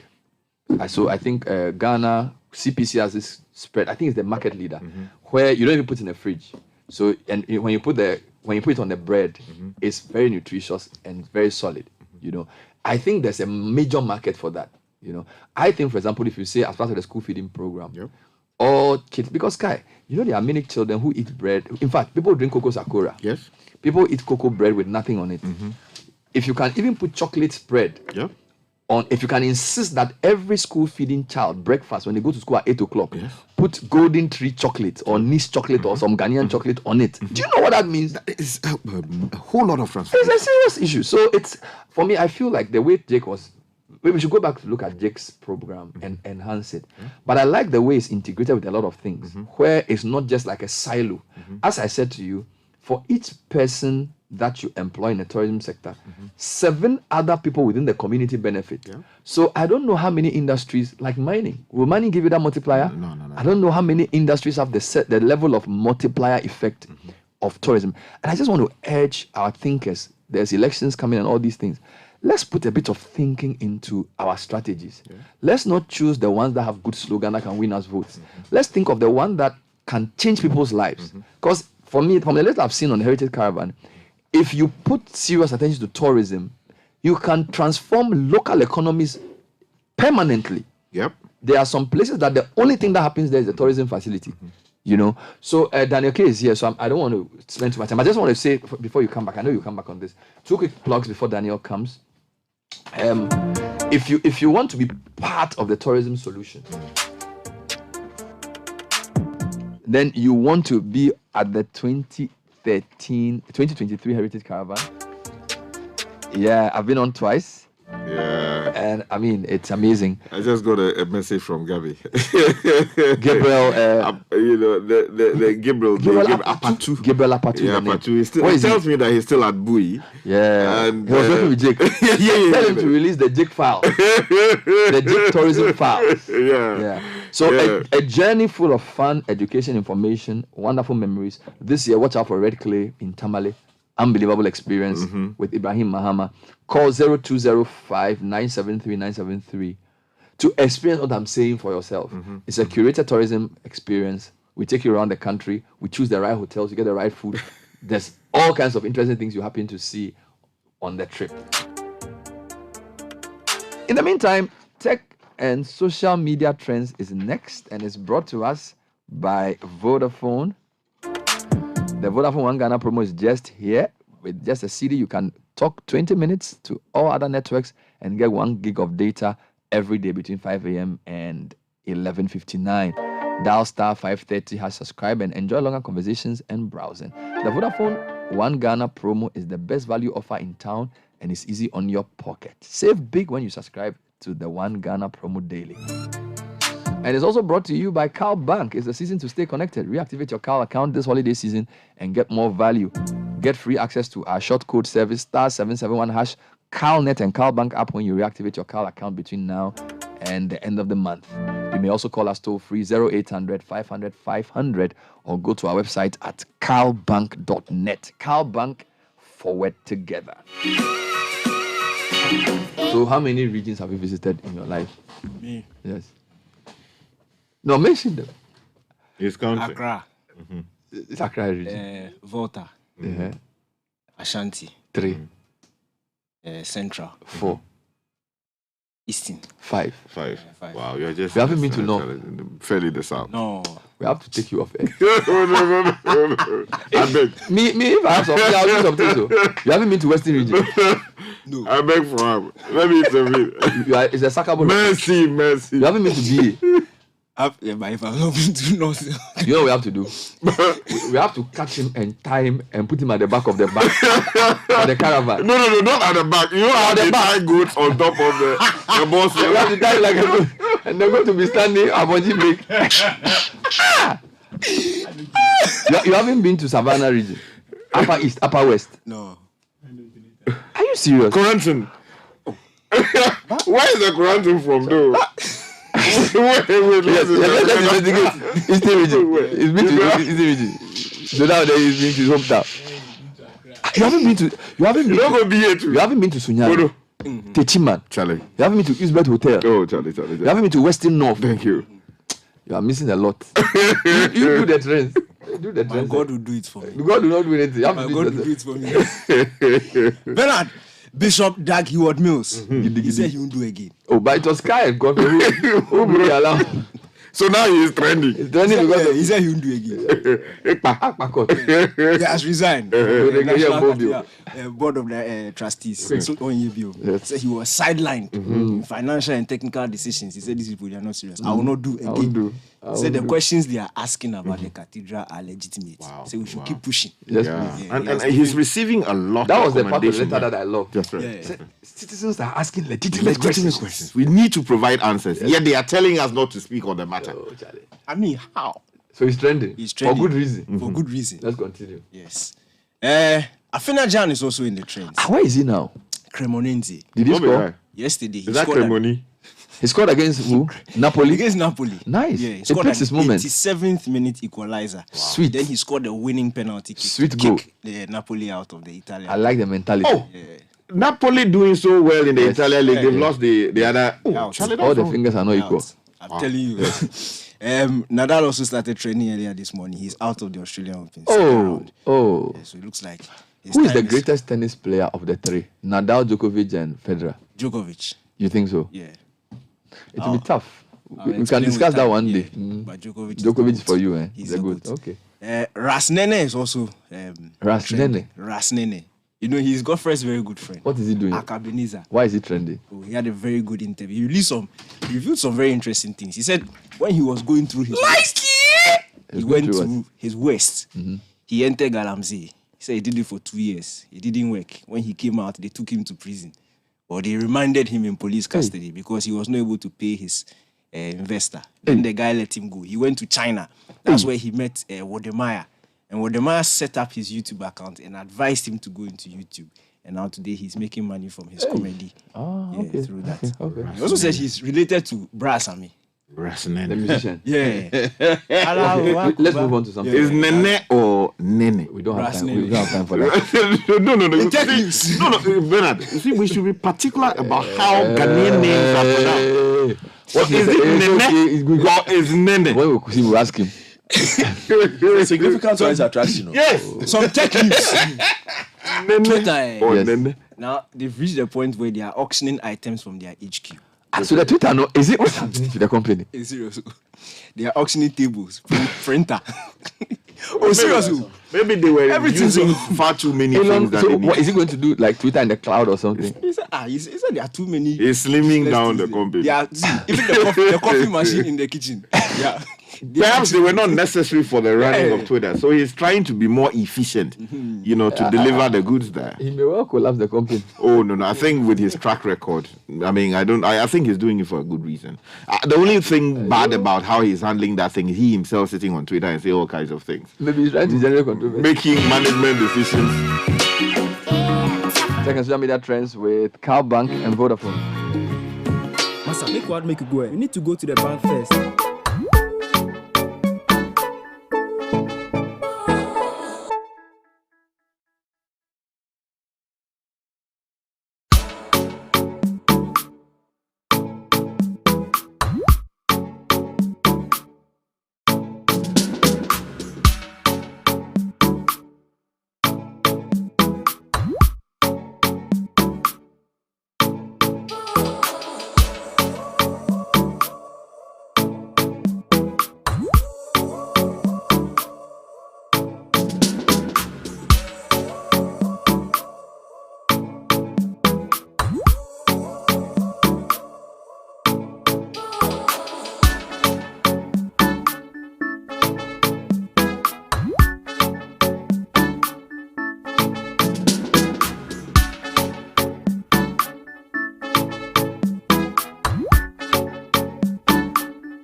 intimacy has a huge load of sexual intimacy has a huge load of health and wellness, including psycho-emotional benefits. And which is why we need to address the pain and the cause of the pain, just so that we make the experience holistic, pleasurable, just so the individuals, particularly the women, can derive the benefit. For instance, good sexual experience, when you have good sex, that leads to orgasm. At least 2 of that a week has been found through scientific research to even limit the risk of some medical disorders by 50%. Serious? Yes. 2 times a week? Yes, 2 times a week. You are calling like a prescription. Some people are actually, this one they have to scatter. And obviously the more the better. People are updating their notes and making new resolutions. And so it has a tendency to boost your immunity. Forgive. And that's how your body is able to stand up to infections and be able to protect itself.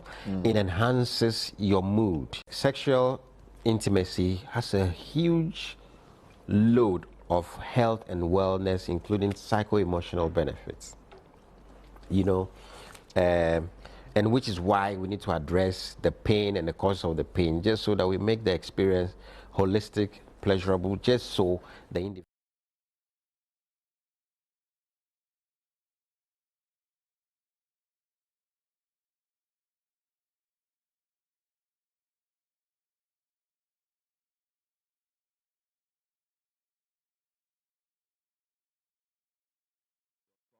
Your phone number or email address, buy as many tickets as possible. You can win a house at Pram Pram or weekly game prizes or one of the many consolation prizes.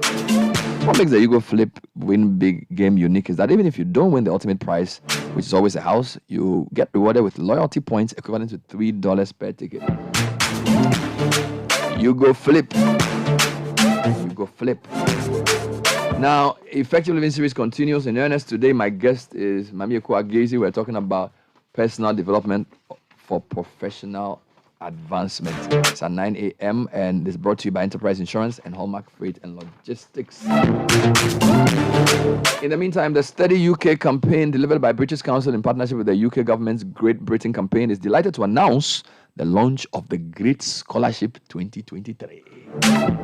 13 universities are partnered with the British Council and the UK government's Great Britain campaign to offer 13 scholarships as part of the program. Wow. Now, the universities are Keele University, Bangor University, Ulster University, University of Bolton, University of East Anglia, University of Derby, University of St Andrews, University of Essex, Sussex, Westminster, York, Kent, and Bolton. Now, each scholarship is worth a minimum of £10,000 So that's a lot of towards tuition fees for a 1-year postgraduate taught course in the UK for the 2023-24 academic year. Now, Facebook Live information sessions for great scholarships have been scheduled from January 19. That's, I think, tomorrow. January 19 is Thursday. No, that should be on Thursday.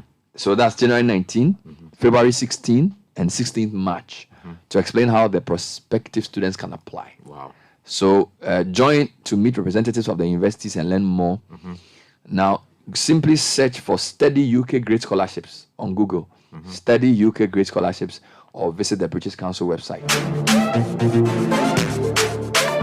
And it's the Imperial Insure and Win promo.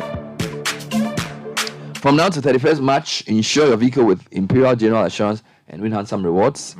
It's instant. Just insure and pick your reward. Fuel, coupons, gift vouchers, special souvenirs, and more. Imperial is also giving you a free 1-year life insurance cover as part of your motor insurance. So get it double from Imperial General.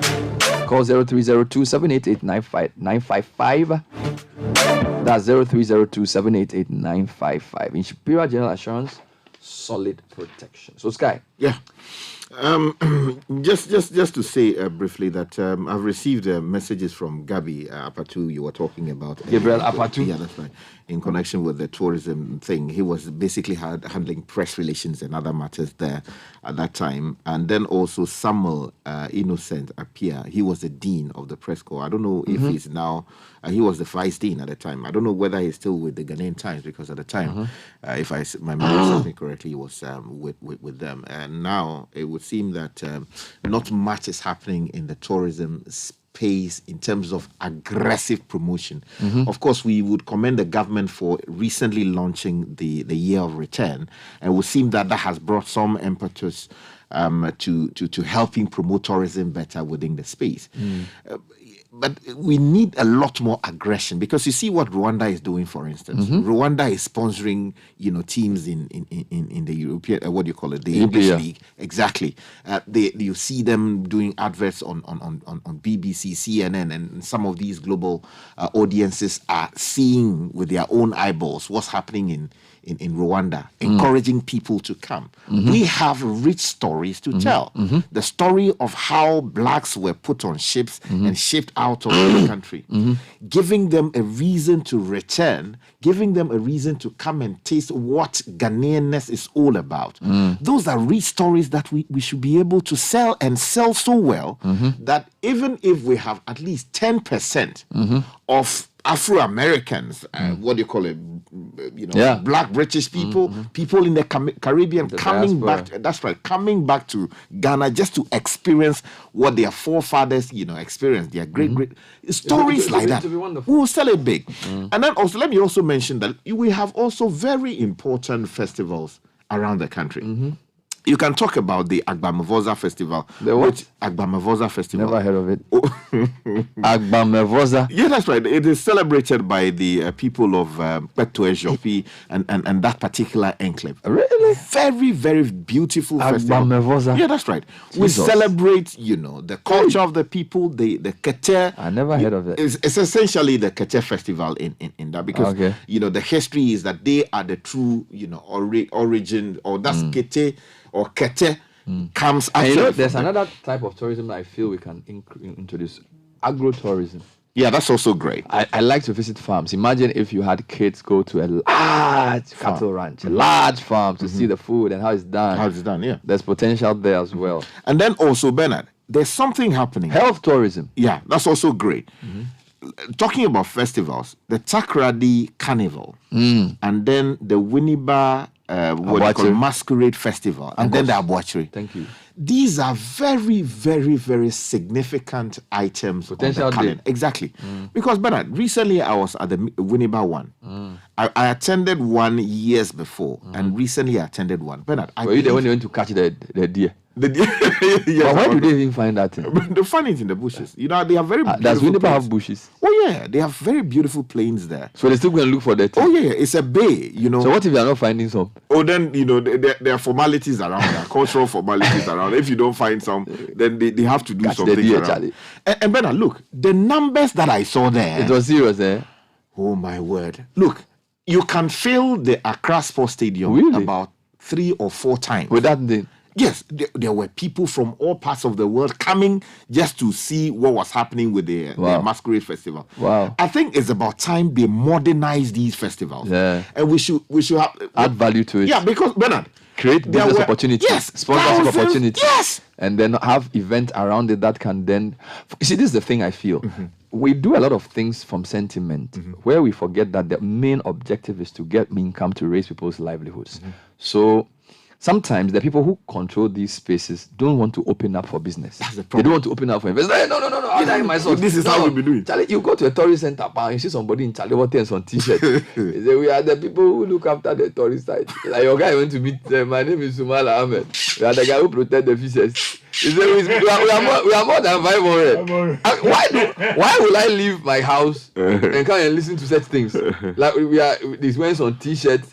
You get me? Meanwhile, if you are supposed to take tourism seriously, it's neatly uniformed, there's paraphernalia, there's material to read, there's a place to sleep, there's a whole experience. And I feel we haven't, our eyes have not opened to the opportunity. So we feel once some local community people control some small castle, there's okay, I can't be repeating the same bosom tree. My grandfather came and then they saw some tree. Bosom. No, that's not what you need. You need to, you need to create the thing properly.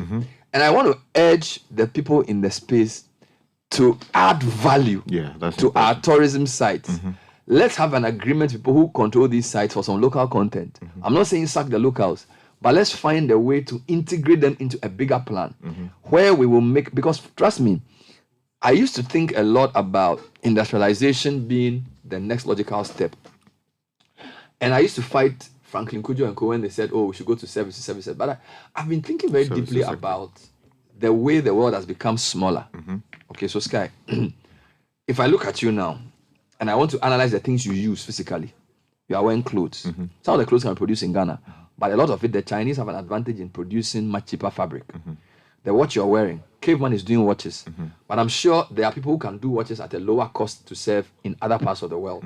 You are wearing glasses frames. Again, somebody can do it locally, but the manufacture of glasses frames is not our forte. We can continue. Even the food you eat. I think there are two things we should not compromise. Obviously, food. But the second one is the experience tourism. Because you see, China can produce a chair better than I can. They can produce a motorbike that I may not be able to. But they cannot replicate a Ghana experience. All right? So, tourism and service-led growth should not be downplayed. How do countries get foreign currency? Through exports. How do you export something? You can make, like Germany, Mercedes-Benz car and export it and get dollars or whatever foreign currency you want for it. But if people come into your country and spend money here, it's also getting foreign currency, which is easier. You know, when will we be so competitive in, say, manufacturing of, I don't know, whatever equipment, like motorbikes? When will we I did some work in Nigeria when I was doing my MBA, where like one of the biggest markets for motorbikes was in West Africa, where a lot of these people in the northern parts ride motorbikes. A lot of motorbikes were made in India by a company called Bajaj and things. So you go to the north, you see Apsonic. These guys are doing, we can't even manufacture those things. And the point is, even if we learn to manufacture those things, we will not be able to make it better and cheaper than the Chinese. Right? So whilst I'm not saying we should give up, if you think about it very carefully, if you want to buy 500 motorbikes to distribute to people to do Okada, you go to China or you go to India because they'll give you a good price and to do what it wants. So even though the government may be manufacturing motorbikes in Ghana, you may say, Charlie, your motorbike, I'm not sure. Okay. But there are certain things that if you want, there's no way India can compete with you. It's the experience of Ghana. Right? So whilst I'm not saying we shouldn't industrialize, I am saying that let's see tourism and service-led growth as a legitimate path to development. In addition to the skills of value addition to value addition to raw materials, which I'm not downplaying, but I feel that there's a lot more immediate money to be made in the service sector than in other sectors. And I really hope that those who are thinking for the economy are thinking about these kinds of things. Well, there isn't much for me to say. All I'm saying is, in pushing this tourism agenda that the government is pushing, you know, there should be a lot more flexibility, you know, because trends do change. You need diversity of product. At the moment, we are selling ourselves as a diasporan roots sort of trip, right? Outside of that, what else? You understand? Because after a point, it gets tired. So there'll be 4 or 5 iterations of that. What is next? You understand? So like you spoke about, we are adding like all these concerts and all those things. But essentially, it's very centered. That's all in one place. Okay? You need the money to move. Now, like you both said, this requires deliberate policy. This requires a deliberate development of the infrastructure around those places. It requires policy in the sense that who regulates pricing. Okay, and then also, that is the only way we will feel the real returns. Because for those who organize packages, how do the tourists come here? They come on packages, right? So if they're coming on packages, it means somebody is organizing it. Who are the companies that organize these things? Travel and tour. They're travel and tours. Are they Ghanaian travel and tours? Are they American travel and tours? Because that is when you will know the real returns. You understand? But that is where the money is. Because they are the ones who then reach the agreements with the airlines. They are the ones who reach the agreements with the hotels.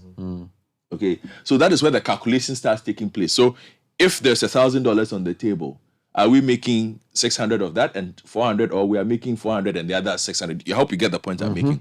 So all I'm saying is, in also doing this, there should be a certain level of, you know, flexibility. They should let data also talk for them. Study the profile of the tourists who are coming. What do they want? What do they do? What is the consumer behavior?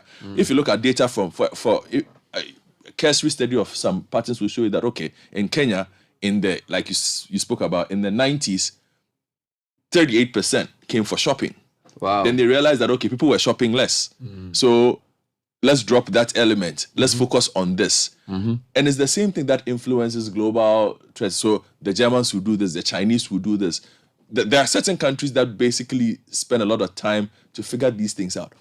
And I think the Ghana Tourism Authority has done a really good job, like the recent ones, in selling. Yeah. But there could be so much more done, like you've said, where it becomes a proper driver of the economy. Because then somebody comes and says, okay, I am coming into Ghana to go to give me the Asin Mansour something, or Zainab, or something else that has been developed. And we need, and that's one thing, we also need to come up with a lot of new things. I want to add something to what you're saying. I feel there are like 3 or 4 things that we can add to what you said. You said, so the destination tourism and the historical or the diaspora being the first. Educational tourism. Sky, me when I was in the university, a lot of my mates were from Nigeria. There are East Africans who were in my class. A lot of people see Ghana still, I mean, I was talking about Ghanaians going to teach in Nigeria in the 70s and 80s. Ghana is respected when it comes to education on the continent. So we can create educational tourism opportunities where you build specialists in universities which you know will attract foreign currency. Yeah. All right. So our medical school, I think our doctors are some of the best in the world, because when you're a doctor trained in Ghana, you can work anywhere because it's such high standards. Okay, so if you look at Kolebu, if you look at Tech, if you look at the UDS and Cape Coast, they all do medicine. You can do a proper medical school in each region, right? And that will attract us both from the sub-region. That's one. Health tourism. You have university, UGMC. If you build equivalent of that across the country, you have the Ghana Sweden Cancer Center. There are conditions that in West Africa, most people have to travel to India to get treated. You can build that. Bank of Ghana built a hospital. They could have built a specialist hospital which focused on a very rare condition that will bring people in and they'll make their money. So that's health tourism. Agro-tourism. Kojo went to the farm of James Boateng. You can travel in the farm. He said the only thing you need to bring to the farm is salt. Everything else you need is produced there. You eat food. I mean, there are large farms that you can organize a tour. Imagine if 20 schools in Accra organize an agro-tourism and say, let's go to the Volta region and visit all the big rice farms and write essays, right? I mean, it's fantastic. So there are opportunities. That's what I'm saying. Tourism is such a big thing. And it's all about service. So you can have a big farm and on the side, do a tourism thing in addition. Let's see the greenhouses. Let's see the cows. Let's see the fruits that you're planting. Let's see the orchards. Then you do, if you have a manufacturing plant on the farm, all the better. All right. So there's agro-tourism, there's health tourism, there's educational tourism, before there's the normal tourism that we know. I think it's something we should explore massively, because if you do it well, a lot of the unemployment in the communities will go. You know, because you will go to a community where they have a large natural resource and boys are sitting down playing draft. You know, a lot of our villages have nothing. It's unfortunate. You know, and meanwhile they have story to sell. I'm telling you. But you need leadership and investment. Somebody needs to take the lead. And I feel that the last thing I'll say, Fred, who was telling me that one of the things that people who build hotels also need to know is that it's not just putting up a hotel. It's about what you create around it. You know, people feel, oh, let me just put up a hotel. Find a way of linking what you've done with a business opportunity. You know, and I feel that would be a really good place for us to land. And quickly, one of the things we should also be thinking of doing is, you know, you said that industrialization may not necessarily be the bulwark to do it for us, but we can master the little things that give us advantage in the area of geographical or geographic indicators. You know, this is within the IP space. For instance, I mean, Kete, which some call Kente. Kete, which is Kete, which is some say is, you know, that people call. This guy is on a quest to correct everything that is wrong. I'm just saying there are some people call it Kente. I thought Kente was what we all call it. No. We call it Kete. Do you understand? No, I'm not saying that somebody is wrong. I'm just saying that Kete. We learn new things every day. Yeah, that's right. If you go to Agbozume, it is produced in commercial quantities. And I'm using that in a very, nuanced sense. But what I'm saying is that, you see, when you add the whole business of G indicators to it, what you're doing is that you can sell it at a premium. Because what you have is the Chinese are producing it in large quantities anyway. They are producing it using just fabric. But we sit in the loom and then weave it. If you go to Seva, my mother's hometown, that is the mainstay to a large extent of that economy. I just spoke about, Kwetwe, Jofi, that whole enclave. If we are able to market this to the world, that Ghana, this is the home of Kete. You understand? Exactly. And you sell it at a premium. Too much. No matter how the Chinese is able to produce it on a large scale and seeking to defeat you with the economies of scale, because yours is proper and we identify it from a particular location and we are even able to stop them from producing it in the way they are doing, we get to earn a premium. Again, cocoa, for instance. Why can't we have small, factories in the various homes in these cocoa producing areas producing artisanal cocoa, the Ghanaian way, so that you produce artisanal chocolate, so that you produce proper chocolate which does not taste like anything else you'll find in Netherlands, Switzerland, and all these other places, but you are able to tell the Ghanaian story around it. What I'm saying is that we may not go boom, large scale industrialization. But if we are able to niche ourselves around these things in a very, very, very, very competent way, we can get there. And just to, I was telling you about the dive. Something just caught my attention. I'll come back. Don't worry, we have more time. Don't worry, I'll come back. There's more filler coming on this, so don't worry at all. My tourism guru will join me soon, so don't worry. Let's do tech and social media. Sorry, let's do your money. Your money is brought to you by CBG. We stand with you, and I'm going to give you.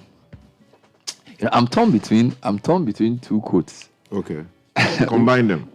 Warren Buffett quotes. Warren Buffett said, "Money is not everything, but make sure you earn enough of it before saying such nonsense." That's what he said. He said, "Money is not everything, but make sure you earn enough of it." But I won't go with that. I'll go with this one. He has the experience to tell us that. So Warren Buffett said, "Price is what you pay. Value is what you get." Okay. Price is what you pay. Marketing. So I'll give an example. Heritage Caravan, maybe let's assume it's 7,000 cities. But the value is what you get from the 7K. The experience. So don't focus on price, focus on value. So you can buy a phone and say the phone is 1,000 cities. But the value, so the people want to buy something cheap. Focus more on the value you get than the price that is being charged. Yes, and so this is Warren Buffett too. Kufuor cautioned that in a way and said Ghanaians know the price of everything. Then he said something. The value of none. So he said, start investing in your future and take advantage in the value you get out of it. And I'm using that to say on the education thing that when it comes to education, it's the value you get that's more important, not the cost. Yeah. All right. True. So price is what you pay, value is what you get. So never forget that in your transactions. I hope it makes sense. That was your money brought to you by CBG. We stand with you. A bank that supports you, a bank that cares for you. Hand in hand, we stand with you. So lift your head up, big dreams are waiting. We'll walk with you wherever you go. Where all your dreams are alive.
37 Citi Breakfast Show, and I've been really reading around this tourism thing, and the more I read, the more excited I get. Let me give you 2 quick points before Samuel. I'm going to read a line for you, then I'll give you something why I'm concerned about, and also excited at the same time that we have a great opportunity that we must not let slide.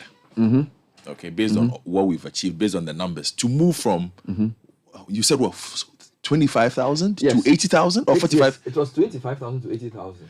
That's fantastic, but more needs to be done. But I'm going to read you something that a study that was done on the tourism industry in Kenya and some of the problems they faced at a point. It says the historical context of Kenya's tourism development helps evaluating issues and challenges the industry is currently facing. It says over decades, the government had neglected social and environmental factors when utilizing tourism for rapid economic growth, following a one-dimensional development approach that underestimated the impact of socio-economic changes. Unsystematic tourism planning opened the doors for mass tourism, led to overcrowding, and revealed an uncoordinated infrastructure development. The result was a decline in product quality. This is for Kenya. Yes, and an emerging threat to fragile ecosystems. Now, you've spoken about some of these things before, and we've all had the chance to speak about some of these things as we want to grow. That's why I spoke about the flexibility. Now, even with regards to the competing, that's what I'm saying, we needed to be flexible. On the diaspora and selling the diasporan heritage. Benin have been doing this for some time. They've also started. No, they've had the Voodoo Festival. They also but since last year in Wida, they've also started selling themselves as a significant heritage hub, a place for pilgrimage because of Wida. So we can't assume that market is there for us forever. Kenya did that and then watched as South Africa, Namibia, Tanzania came to overtake them using their strategy and selling the same packages that they were selling. The coast is there. Safari is there. They all have those things. So basically, you no longer become just the main point. We are surrounded by Sierra Leone, significant history in that regard. Liberia, significant history in that regard. The Gambia, significant history in that regard. Then you have Benin next door. But we have the best history. Yes, you can say that, but you have to sell it and diversify it. That's the point I'm making. Because now, if we are saying, if we do year of return, right? Benin says they'll do year of return. Gambia says they'll do year of return. Liberia says they'll do year of return. Sierra Leone says they'll do year of return. That's 5 countries in the same area competing for the same thing because they have the same feeling. But for me, I'm not saying it's not okay. I'm simply saying that we can't rest on our oars. You can't just rest on our oars. And I'll give you something that Benin had decided to do based on the success of the Woman King, the movie. And there's this package for Wida that they are trying to build. So they've launched what is called the Marina Project. Now, this is what is in the Marina Project. So it's a development that they are marketing themselves as a major destination for Afro-descendant tourists in the diaspora. Yes. Afro-descendant? Yeah. Now look at who they are targeting. They are targeting Nigeria. Someone has spoken about this before. Nigeria? I'm reading from an official policy sheet here. They are targeting Nigeria. Yeah, because they say Nigeria has a population of 220 million people. They are next door neighbors. They share culture. So they want Nigerians to come and visit? Yes! Bernard, why wouldn't they want Nigerians to come and visit? Hang on, don't move. Let's mark the space. 200 million. Red ink. Nigeria as a country has enough. In fact, they have more per capita disposable income within the middle class bracket than any single mainland European country. No, repeat that thing again. And I'm talking outside of the UK and Germany. Nigeria has more disposable money within the middle income bracket than any single country in Europe. Go and test. Except UK and Germany. Yes. Serious? They spend more money than any. I'm talking within the middle class. And where are they spending their money? They spend in Outside Europe, in America, Dubai, in other countries. America, Canada.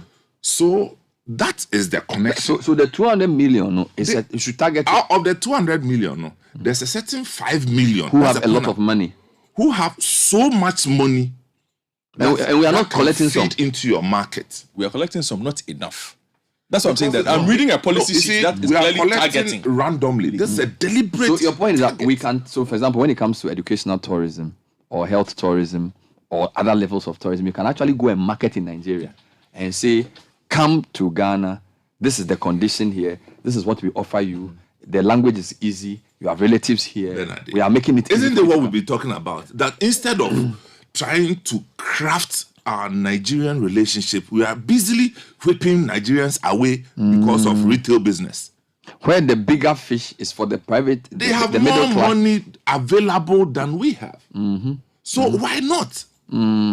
Anyway. And I said, let's talk about this properly. Nigeria becomes... There's no development model that we as a country can build by skipping Nigeria as a market. So even whatever you are producing here, whether it's a service or a good or education or health, factor Nigeria is your first market. Because they will buy anyway. And they also don't have any problem coming here. Oh yeah, that's right. I mean, they want to be with us. They don't have any problem coming here. Education is important. So how can we miss this big thing? How can we miss this? No, but that's the point. That's petty. Oh, that's the point I'm making. No, but I think there's also a valid point about how we regulate their access to specific industries. It's not disregard the structures of your country. No, that's not what I'm saying. But I'm just saying that instead of traveling to Lithuania to go and do tourism, whatever, and you haven't gone to Nigeria. You are all over the place, attending tourism conferences. That's what he's saying. That the offices, the tourism offices you have in Europe, open 3, one in Abidjan, one in Abuja, one in Lagos, one in South Africa. Because it's much easier to convince a Nigerian to come to Ghana and spend. That's the thing, and spend. Yeah, because for them, once Europeans, as well as the European, the people from the other side, when they come, Charlie, even €100 crap, Charlie, they go divide that into like 10. And based on, embark on your strategy. And they sit in because I was having with some guys long ago that Ghana has a closer relationship with Nigeria than most African countries, also the English speaking. Very much. So a Nigerian will find it more comfortable to travel here than even go to Benin, which is his neighbor, because Benin is francophone. So I don't think we have seriously thought about that as a strategy to attract the money in the Nigerian middle class. Which is why I am making the point that if we are not careful, at the moment, our offering is a spiritual home. Diaspora, yes. America, now, UK thing. The Beninois want to offer the same. They've had it, but now they are focusing on it with the Marina project. So now it will include a hotel spa, a life-size replica of a slave ship, memorial gardens. They are taking it to the next level. Yes. A craft market. But we also have a memorial garden at Cathedral. A craft market. And then an arena to perform voodoo. You see, it's a religion. So they want to what is called a voodoo. They want to give people an experience. I think what Benin is doing is just a matter of scaling up. Yes. They've always had this. They've always had this.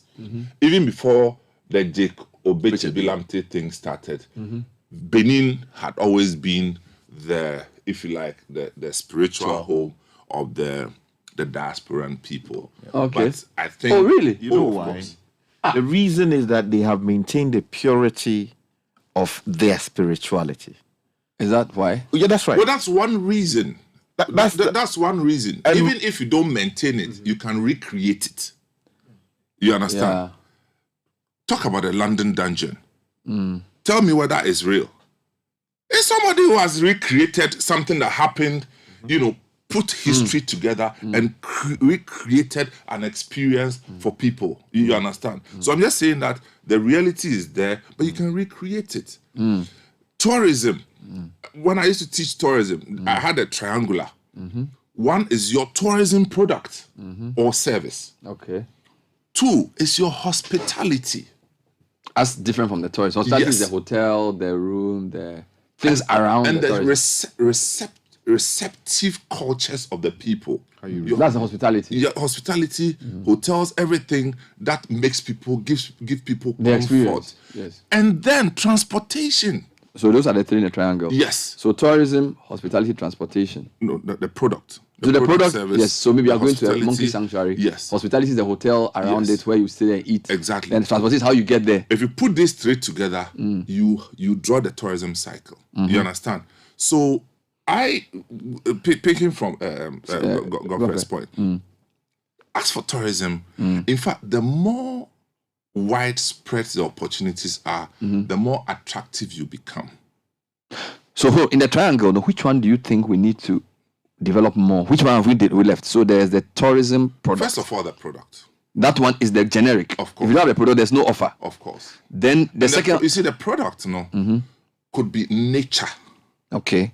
Could be nature. So like a waterfall. Yes, like Kenya and the East African countries. The Maasai nature, things. The environment, the animals, we can't try to be like Kenya because we are not naturally exposed to that. You bring a lion here, after 2 weeks, he wants to enter the town, pass through Achimota Forest and go somewhere else. Come to I'm just saying.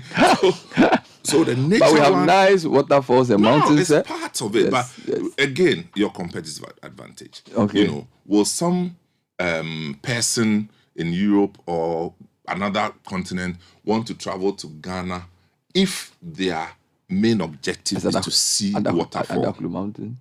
Would they skip? No, they'll go to Victoria, Lake Victoria. Yes, you get me. I get it. So this is the the point. You need to decide which one comes to you naturally. That's the product. Yes, the product. And then you enhance the offering by adding hospitality to make the... Hospitality is key. You were talking about going to a tourism site and seeing people shabbily dressed, wearing chalote.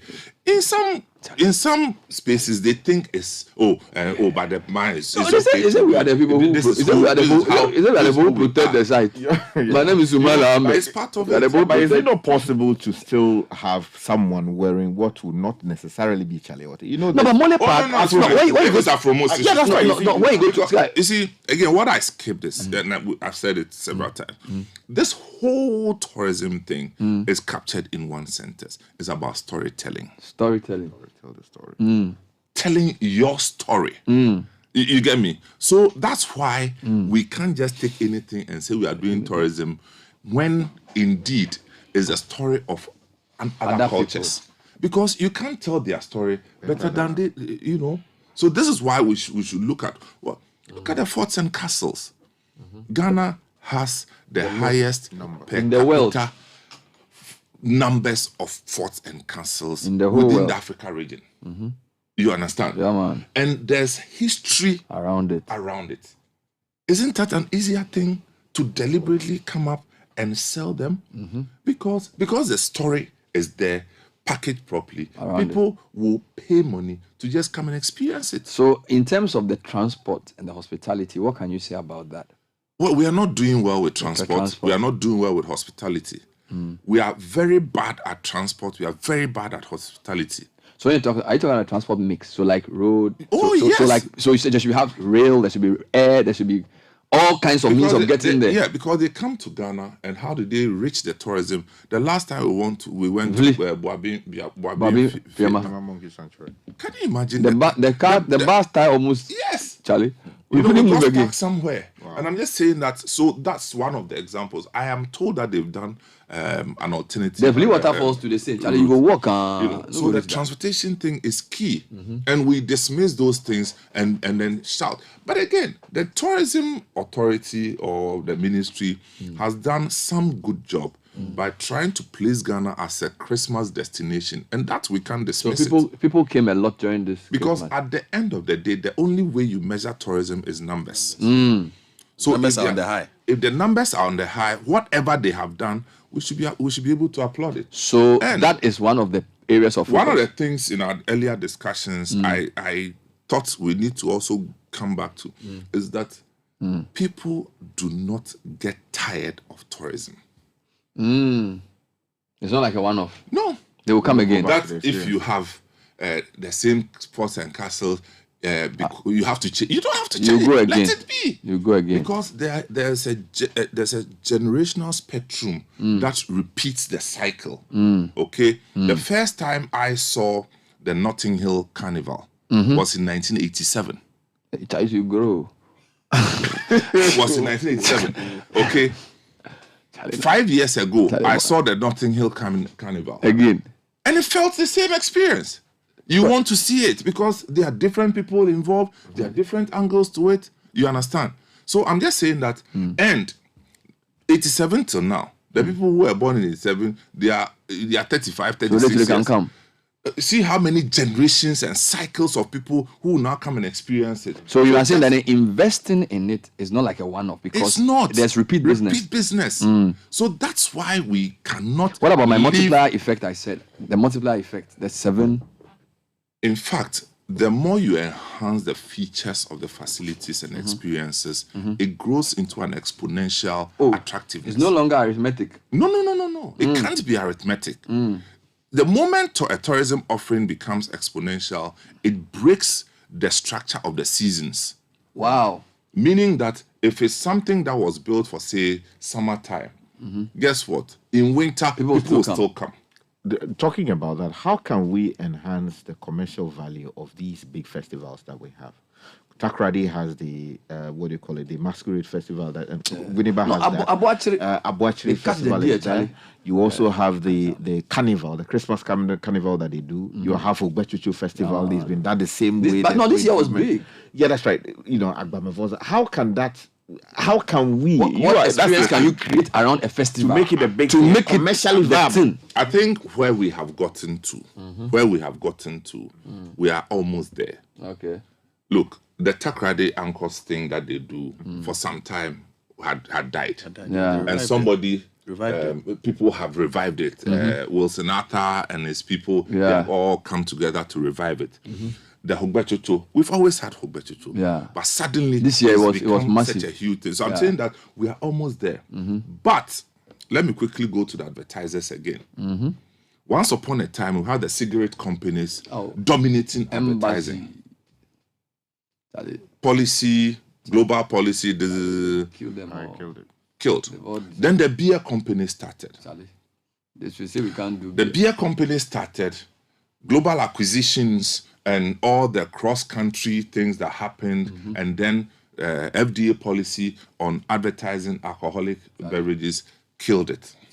Drink driving and so the people who will spend money on the then you are blocking the them. telcos came in. The telcos came in and went on supporting all these things, and then they also hit the road, hit the block, global acquisitions, unfriendly tax environments, and too competitive environment. And then the cost of operation because of electricity, power, maintaining one cell site, one generator per cell site. Who does that in which country? It doesn't make sense.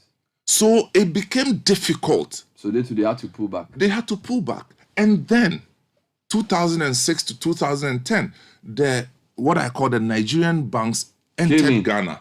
And the high level of competition caused them to open up through advertising. So you have Intercontinental Bank, you have Zenith Trust, Bank, and they now took the place. Access. Fast forward to now. Banking sector too. A chop hot. Banking sector chop hot. Who do we have who is putting advertising dollar? Is a betting companies. Like Bebetonic. Is a betting companies. They are the last group now. Yeah, they're all growing in globally. I'm just saying, among others, but I'm just those who dominate. Yeah, even globally. Yeah, of course. You listen to watch TV in Kenya for 1 hour. You see how many betting companies but that's a very interesting history of advertising in terms of emphasis. Yes, so those that dominate. So these are the advertising channels that feed into the festival. But the thing is that, so who should be advertising or taking advantage of the festivals now? They are non-existent. That's why the thing can't kick, because there's no money. It's one of the reasons, because there's no tough regulations in industry. We have not mastered and managed our competitive environments well. So people get away with all sorts of things. Look at our industry where we are now. How many radio stations and TV stations? Over 500 radio stations. Go and check with Ghana Revenue. How many of them pay taxes? You are the ones who pay. Don't let us rest. Go and check. Even SNIT, how many of them are paying? And in fact, some of them, they have people they call employees, but they have never even given them an employment letter before. But they are all in the space. You understand? So because the regulation is weak, people get away with all sorts of things. And it affects quality. It brings everything down. And if it affects quality, the quality of competition is also weak. So we can't discuss these services sectors without the money that supports it through advertising. And once the sectors that feed into it are suffering, Exactly. It doesn't. You know, the last time I was here, I talked about this. Bring down your transmission reach from 70 kilometers 45. To 45. And now we have 45. And because of that, we have increased the number of radio stations, and none of them is running a proper business. And we are surprised when they are saying, oh, radio stations, they don't pay their people well. How are they going to pay their people well when you have forced them to do 45 kilometers? So it's like local, you have created local. You've created community radio stations out of commercial. Yeah. And you want them to pay what money? So this is the policy. So you see, these policy people, when they are doing policy and the practitioners, they don't listen because somebody wants to show power. You have showed the power. Now you are complaining that they don't pay people well in the media. And they're also not getting the... When you have clipped their wings, tied their hands behind them, tied their legs, and you are telling them to run. So you've done a couple of things here.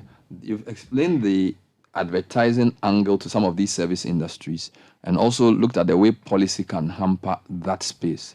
But back to the tourism conversation and how policy can enhance your triangle. So I like your issue about the product.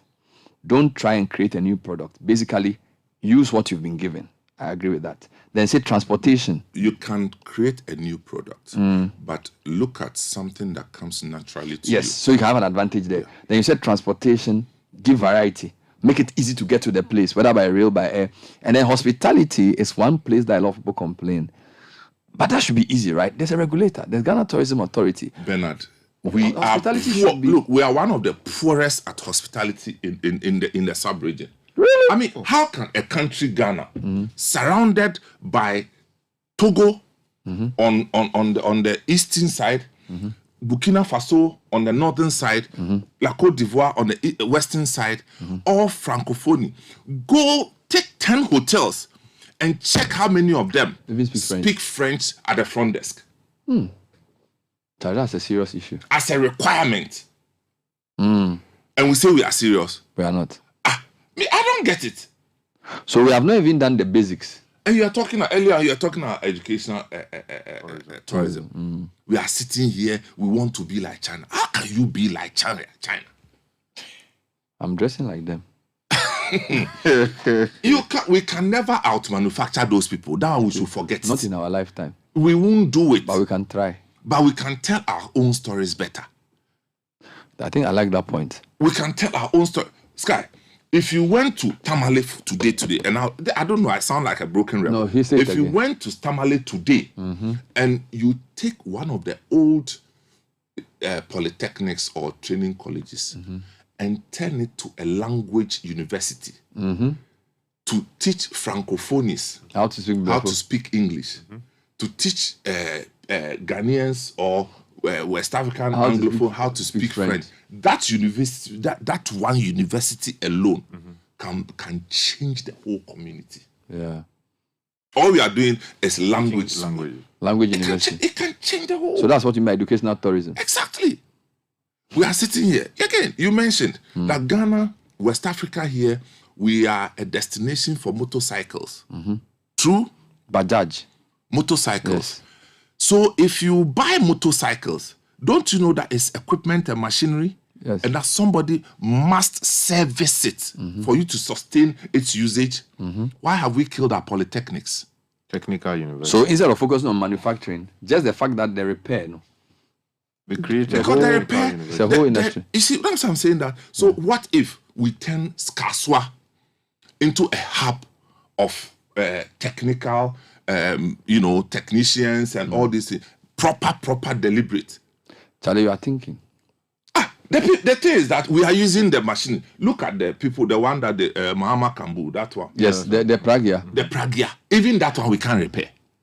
So that's the reason. So we are focused on the wrong things, right? So instead of focusing on let's go and build the thing.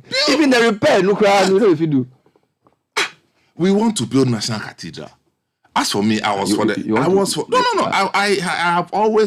am for a building of National Cathedral. You want to go there? Wait. But I am asking this question. Why build it at Ridge?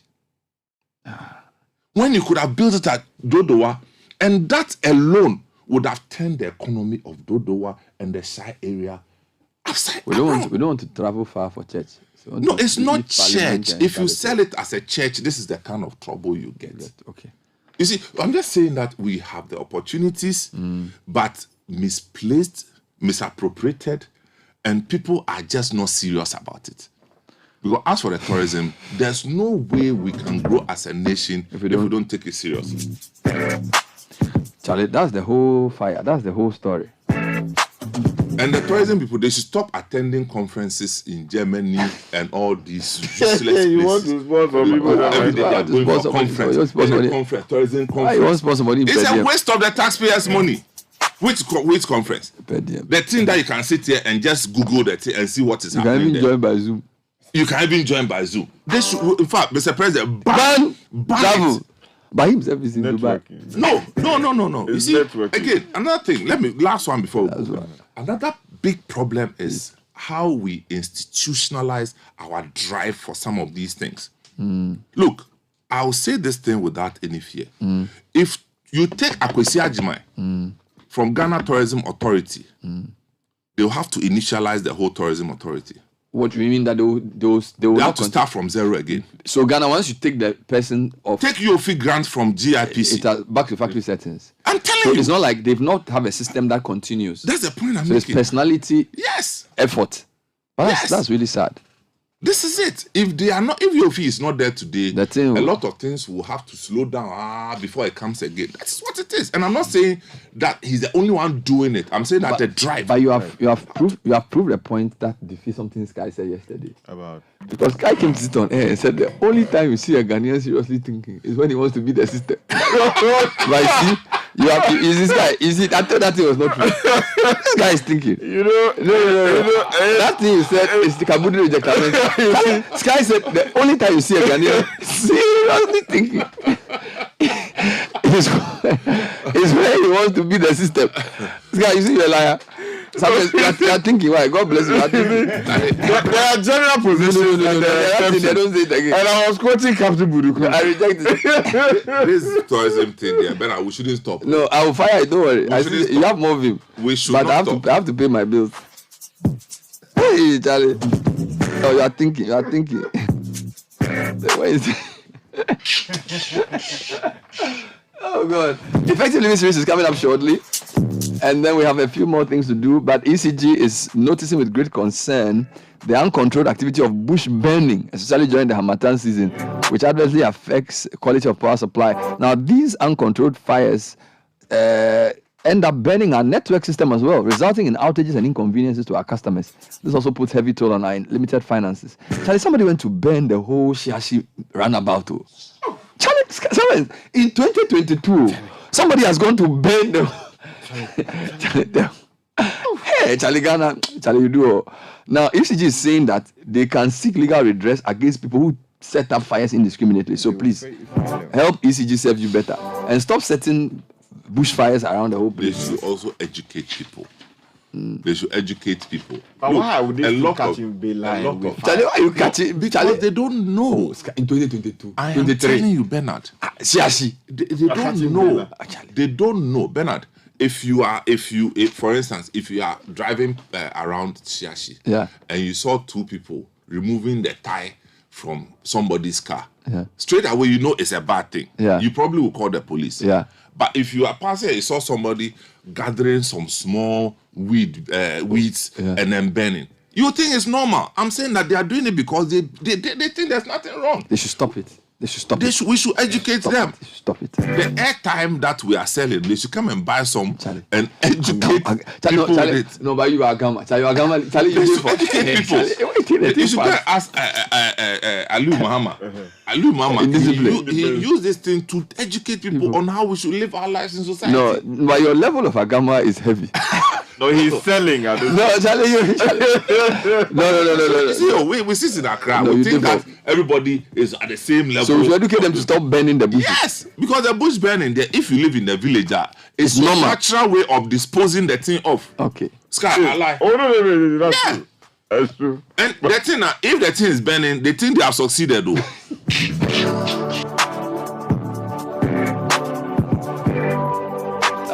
let me take a break. I'm going to speak to Mami Ekuagezi on how to do personal development for professional advancement. When we come back, we'll continue with the bush burning issues. So, Charlie, yeah, that's the whole story. But Sky, we are thinking. This is the Citi Breakfast Show, the city's biggest conversation.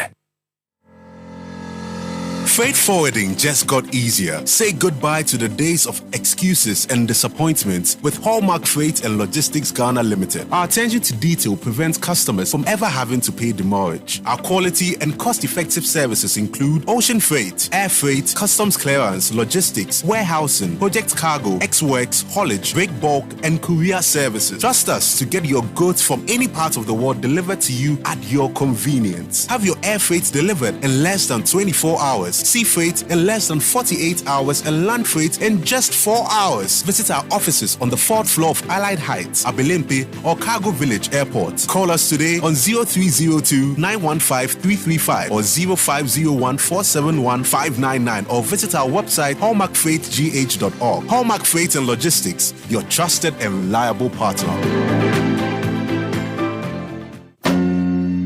Man, I've just been busy these last few weeks. My company has asked me to attend this conference in Canada, scheduled for December of 2022. I submitted my application in March, but I've still not heard back from the immigration office. I don't know where to start. Time is ticking. If only there was someone to check in on my business visa status on my behalf. If you retain our services at Askia Immigration Consulting Services, we can follow up to ensure the status and quick delivery of your visa application. No matter how busy you are, you can count on Askia Immigration Consulting Services. Contact Askia Immigration Services on 0241 318890 or 0595 449054 to book appointments and to get assessment of documents. Askia Immigration Services on the 8th floor of the number 1 Airport Square building, Airport City. I'll take you there. Get ready for a world of learning and career opportunities in a safe and welcoming environment. Australia, it's time to discover your brilliant future self. Best Education Services, in partnership with top-tier Australian universities, invites you to the Best Education Fair Study Australia 2023. All participating institutions are among Australia's top-ranked universities, offering flexible admissions and attractive merit-based tuition discounts, access to paid internships, part-time work while studying, and up to 3 years post-study work visa that sets you on the path to permanent residency. And you can be assured of 100% study visa success rate through Best Education Services. Wants to know more? Come to the Best Education Fair Study Australia 2023 on Thursday, 26th January at the Accra City Hotel in Accra. This event is free. You must register at besteducationservicesltd.com or WhatsApp 050 422 0272. Fight any can become.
For 2022. My name is Bernard Avle.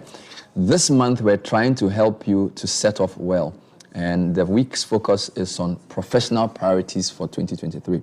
This morning, our topic is personal development for career growth, and my guest is a growth partner for both individuals and corporations. She's been on the platform before, and she's happy to be here again.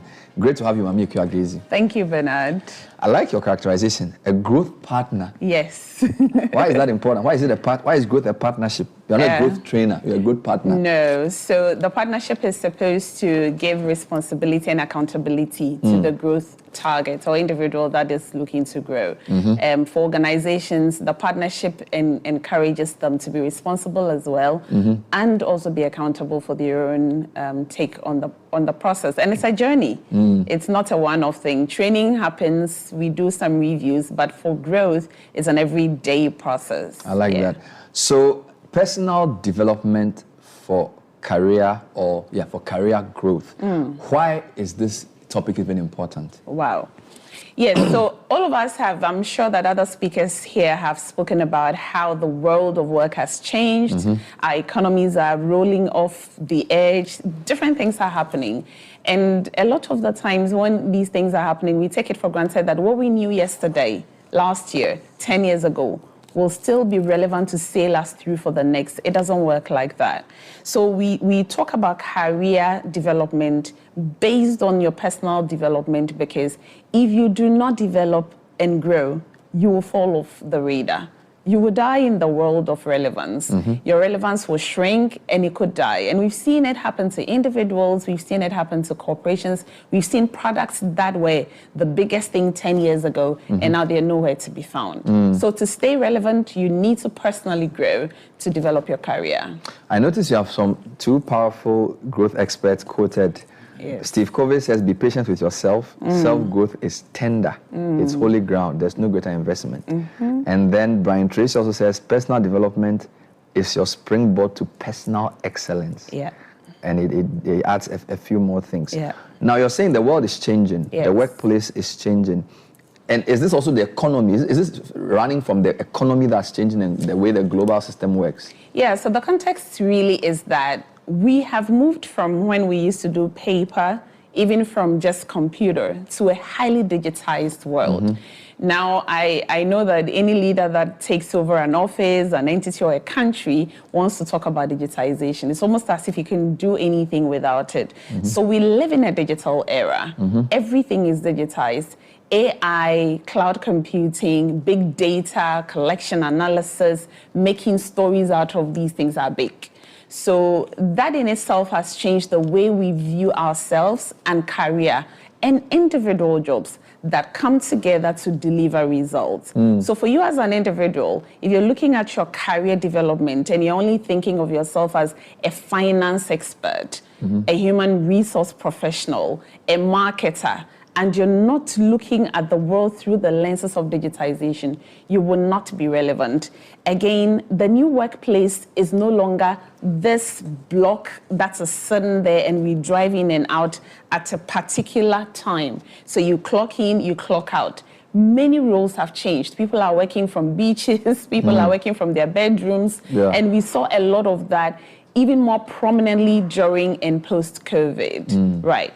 Now, the new generations are also looking a lot more at not being fixated or just focusing on one employer for life. Our parents used to do that. I remember when I had to change jobs at some point and my dad called and said, "Oh, but Mom, you're doing well and you're getting enough promotions and you tell me the salary is great." And I said, "That is not just about that." You know, the world of work even then had shifted from staying in one place for 15, 20 years to looking at what serves me and what serves the employer. So if I feel my relevance at that time is not great, I want to change. So the whole gig economy where I deliver a job, I move on, your comeback is based on the quality of delivery or the recommendations I get is what's happening now. Again, the world economies are changing. We are talking about our own here in Ghana. The West is no exception. Everything is turning upside down. And really, if you don't look at yourself in that context, it means that you're living in denial. You know what's interesting about what you said? So I remember when I left university and I wanted to work in media, I had a mentor who was born in the 60s. And then he was like, but when are you going to get a proper job? Because in his view, media wasn't a proper job. Okay, so you can tell us the difference between the way somebody born in the 80s perceived economics first class media versus go and work in a bank, go and work at Bank of Ghana. Yes. Right? But even with me and people I hire, so I see media as a viable job as against, say, a simple, straight-jacketed bank job. Yeah. But guess what? People who were born 10 years after me, they want to work for you, but they do their own thing. Yes. So the role model, so my role models were people who work in the long term. Larry King, he works in the media for 30 years, the great guy. These guys are, you know what, I have my own YouTube channel, I want to do my own thing, I want to come to work for 3 hours a day. I'm like, Charlie, you are not serious. Like, no, I have my own studio in my house, so why do you want me to come and sit here? So it's almost like every generation, the way the world of work is perceived changes, and the skills also change, right? Yes. So the Gen X's, that's like 65 to about 79, viewed work more stoically. They go for a role, they climb through the ladder, they get the promotions, they get the big incentives that came with it, and they were happy. Stable job, stable family, stable career, happy person. Then the 80s to 94, so that's where Bernard is falling. So the Gen Ys and the millennials, they're looking at how can I serve my own purpose as well as that of the larger community. So these people are looking at working, yes, a bit of a longer term, not too long. So mid-term, they change roles, they do other things, but they're still focused on the primary role. Guess what? The Gen Zs, with the 95s to 2012 babies, they are looking at work like, this is a gig. I get employed, but it's a gig. I need to move and do something more. And this is where the whole entrepreneurial conversation became rife. And I even say that sometimes they over glorify it. You know, they think that if you don't do anything on the side, then you're not serious. The Gen Alpha, so the Generation Alpha, 2013, and by 2025, that generation would also be done. They are the ones that we are raising. The millennials are raising this generation. And they wake up, they want to read a book, but they also want to watch it. They want to listen to it. They are the ones that's asking, why can't I do this? Why can't I not go to school today? So they are the ones that are challenging the status quo.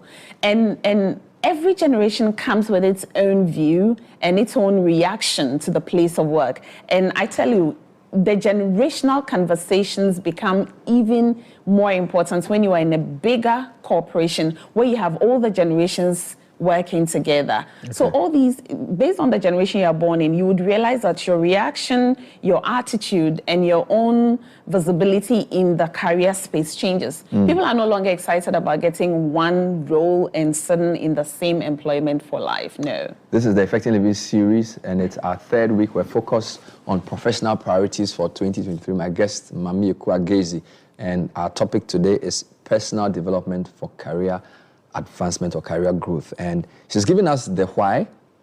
She's sort of touched on the what, all right? I think we need to talk about the how. Yeah. So what kind of skills do I need? How do I grow myself? So what do you want to tell us? Sure. So the relevant skills in the place of work have also transitioned. In the past, it was great if you got your first degree. Some even started from diploma, do HND. They do their first degree, they do their master's. By the time they're 50, they're still doing their master's. This has moved. The relevant skills that employers are looking for, that organizations are placing value on, are not necessarily the paper certificates. They're looking at how well you communicate. And communication is not about how fluently or fast you speak. It's about how you can actively listen. Listening has become such an important part of communication because there's so much noise and the pace in the world is so fast that if you get somebody who can listen to decipher and filter through the relevance, you get the person move ahead of the pack. We are talking about people who are able to resolve conflicts properly. So conflict resolution has become a big deal. There's a lot of confusion about the what and the how things are being done. And in the workplace, when you have multiple generations, you're looking at individuals who are better able to talk across generations. And so when you have a leader or an employee on your team who is able to pull everybody around and have conversations without hurting people's feelings, you realize that the person is better able to advance more quickly. Writing skills, you don't just come and write. And you'll be shocked how many people will go to the workplace and can't even put together a simple email. But these are relevant, not just writing emails, but how to filter through research findings to make sound judgment out of it. Presentation skills, and now it's no longer always in the boardroom where you dress, wear your suit, wear your nice shoes and walk in and confidently deliver. How are you able to deliver a Zoom session, a Google Teams session? How do you talk to people who are miles away, thousands of miles away, and still carry the same message across? Another skill that is becoming very relevant is agility. But in addition to that, I want to add adaptability. Okay. So you're looking at agility and adaptability because we are in a constant change environment. Okay. How well are you able to adapt to the changes that are coming up, the newness? Oh, I was born in the 1970s. I don't care about all this new technology. Everybody will leave you behind. So if you're not agile and not in the pure project management space, but agile as in being quick to adapt and move ahead of the pack, you will not find yourself growing. We have conversations about problems and people talk about problem solving. I have moved on. Bernard, the workplace is looking for people who can actually create the problem and analytically think through and procure the solutions for them, because that's how you make money. So people come and sell you a problem you didn't think you had, and they give you a solution, and you pay them for it. So problem creation is now a skill. Problem creation? Yes. It's moved beyond problem solving. You need to create the problem because it makes you solution-oriented. If you're not thinking about the problem, you're not quick to think about the solution. We're also looking at people who are able to not only work in silos or specialized areas, but are able to collaborate. So you want people who can teamwork, but not just teamwork, but use their skill around people and stakeholder management to bring about solution. Wow. The next thing is about strategic thinking. You know, when you're thinking about strategy, you only see this document that is spanning a period of 3 to 5 years. But no, strategy is moved on to even the quick wins that you want to make on the go. So how curious are you in your environment? Are you asking enough questions? Are you observing a lot? Are you thinking about how productive your resources are giving you? You've bought cameras, you've bought microphones. Are you really working out to see your return on those capital that you have procured? We're also looking at people who are able to bring all these skills together to sit with individuals and actually lead them. Collaboration. Yes. I'll tell you something. So you haven't said anything about being a wizard at Excel, programming. You've not mentioned too many technical skills. And I always thought, when I went to do my MBA, the most important thing I learned was how to work with people I didn't like. Because you had all these people in the spectrum, they were red. Decision makers, very driven, and they put you in a group and say, solve a problem. And I'm like, why do you want me to work with these guys? I don't like these guys. Why do you want to work with these guys? You know? And for a whole year, everything has been a syndicate group. Now, I don't remember any notes I learned, but what I remember is that you don't need to like somebody to learn from the person. No. And actually, you learn more from people you don't like than people you like. Yes. So if you ask me what I learned in my MBA, I would say it was getting along with people to achieve results. So when you talk about collaboration and teamwork, it's such an understated skill. It wasn't even a course. No. But that's probably the most important thing I took from that program. Exactly. And you know now, a lot of the skill assessment is on the so-called soft skills. It's not so much about the how to, because we can figure that out, right? We can test that. We can train you on that. But we want to be able to see individuals that are able to exhibit those skills beyond just having a degree in accounting or economics. Yeah. So I like some of the things. So communication skills, listening, conflict resolution, writing, adaptability and agility. I like that as well. Problem creation. This is really wild. So like, put on your CV, I can create problems. Like, hey. And solve them. No, what are your top skills? I can create problems and solve them. Yeah. Like, why do I need that? But she's explained it. Yeah. Collaboration, which is understated but very important. And then strategic thinking. We are still on Effective Living series, and we're talking to Mami Ekuagezi. So I think you've given us a lot of the what's now. Yeah. Now, so how do I begin a process of getting all these skills. I know myself, I'm not doing that well. What do I do? How do I move on to the next level? Can you help us? Sure. So we want to help you to know yourself, what I call know thyself. So there's a whole program that we deliver on that, helping people set their own personal vision. So you come to Citi as a company, there's a vision statement, you have your mission, you have values that you work with. But you, Bernard, do you have your personal vision? What is your mission? Why do you exist? Why are you here? And knowing that is understanding your purpose. Do you have your personal values? What are you known for? You must be known for something. You call somebody's name, oh, this person will deliver excellent work, but not exactly on time. You speak with somebody. I mean, you've heard people talk about people and they'll say something, you'll be like, I'd have to check that because I know this person has high integrity. You know, so you must be known for something. And sometimes very uncomfortable, but you must stand for something or you fall for everything. You need as a person, and again, organizations do that very well, and they've been doing that over years. But as an individual looking to grow your career, you need to do your personal SWOT. Have you ever sat down to do your 4 quadrants and figured, what am I great at? I sit here, there are things that Bernard I can do. I know I have the skills, but I will not like to do them because they don't feed my energy. You were talking about red and blue and yellow and green. Those kinds of assessments are important because it tells me that I will spend too much of myself to deliver a particular task. Why don't I move it on to the next team member? Because they're better at it and they get better results quicker. And they are excited to do it. I may be able to have the competence, but it's not something I'll do excitedly. You know, so doing your SWOT analysis helps you to find your strengths. And I come from the place where I say focus on your strengths. Really. Yes, work on your development areas, your weakness, take charge of yourself, but don't ever focus on that because then it breeds a lot of negative energy. So what feeds my energy? Yes. I like that because I was going to say, why don't you do the things you don't like so you grow? But I think the higher you go, the fewer things you do.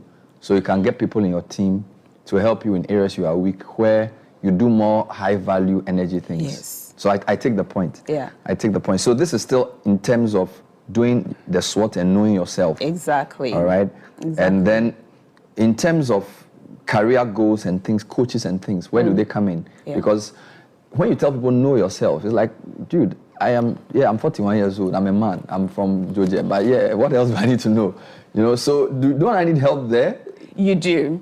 You do because we're talking about the energy. And for those who don't understand, so we have energies and psychologists have color-coded them. So you have people who have assessment tools, and there are so many of them on the market. They'll tell you about 80% red, 20% this, you know. So that combination in itself will tell you what you naturally tended to do. And if you do know that, Bernard, it helps you sit with a coach and be able to have conversations very openly. You know, if you walked to me and started talking about your career goals, I'll ask you, if you have more than 3, that's a problem already. You state your career goals and I'll ask you, what can you close your eyes in bed, be woken up without thinking, do? You must be able to tell me the things that you can just zap and you are going. You must be able to tell me that. Now, if you did that, you also want to research on the areas that you're interested in. You know, people just finish school, and especially in our part of the world where jobs are difficult to come by, Charlie, is about getting a pay. So anything that will give me a salary is great, and it can be very challenging. But you need to research in the areas you want to set your career in, and the careers are not straight line. We've already said that different generations are making the workplace look different. So you might have started off in marketing. Before you know, you are coding, and you are... Go on. Before you know, you are coding, and then you are doing something else. You could even grow into becoming a coach. You know, so it's not a straitjacketed thing. But invest in coaching, Bernard. I keep telling people it's not just about the money, but about your intentionality. It comes with the investment of your money and time. But invest in getting coach. Yeah. So we are still on the how-tos, right? Yeah. So what about continuous learning? I never post, I want to go to school, I want to go and do a project management course. How do you know what area you even want to learn? And what are some of the courses a person can do to just add value to themselves as we wrap up? Yeah, sure. So once you are figuring out what your career goals are, what I would like to encourage people to do is to not focus so much about getting those paper certificates. There are professional competence-based training that are paying a lot more than getting, I'm not saying degrees and masters are not great, I have them. But you need to focus on making sure that when you're out of school, there's something that you can apply and be able to deliver and add value to wherever you find yourself. So in conclusion, what are some of the key highlights you want to repeat for us as we move on? Right. I want to encourage people, when you want to advance in your career, find your own rhythm, okay? Focus and keep learning. Do not give up on learning. Learning is a journey, it's continuous.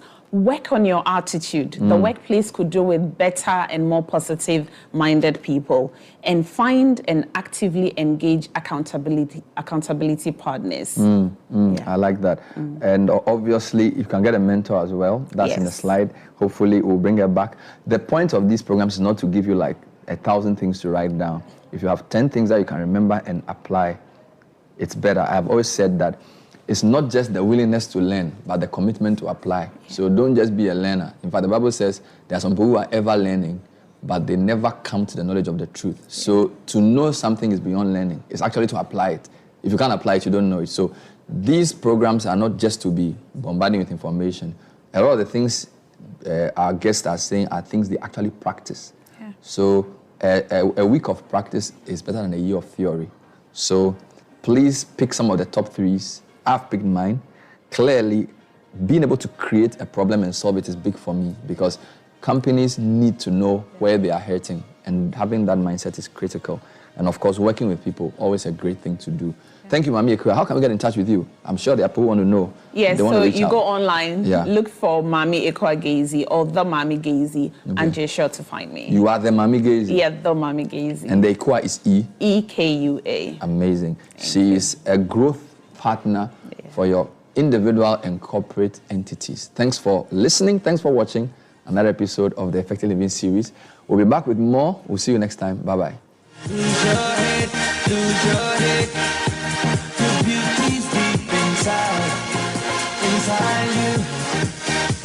This is the Citi Breakfast Show, the city's biggest conversation. Join the conversation on the Citi Breakfast Show on Facebook at facebook.com/Citi97.3, Twitter at twitter.com/Citi973, and Instagram at instagram.com/Citi973 with the hashtag CitiCBS. Imagine 7 exciting days of adventure through 16 incredible regions of Ghana with a promise of a rich cultural experience, introspective historical visitations, and exhilarating field days with nature. Imagine 7 amazing days of a road trip filled with the sights, sounds, and the aura of a diversified people. But you don't have to imagine it. You can be there to experience all the thrilling adventures a heritage caravan trip has to offer. What are you waiting for then? Join the expedition of a lifetime to discover Ghana from the 4th to the 11th of March on the Heritage Caravan 2023. Pack your bags and let's set off on a spectacular tour from Greater Accra through to the Eastern region, Ashanti region, Upper East region, Savannah region, Northern region, through to the Northwest, Bono region, Ahafo region, Bono East region, Western North, Western region, and the Central region of Ghana. A journey full of fun, education, information, wonderful memories, and great bonding moments awaits you. So call 0205-973-973 to register for Heritage Caravan 2023 now. The Heritage Caravan 2023 is powered by Citi FM with support from Citi TV and proudly sponsored by Holland Ghana, the European Union, Malta Guinness, and Ebony Condoms.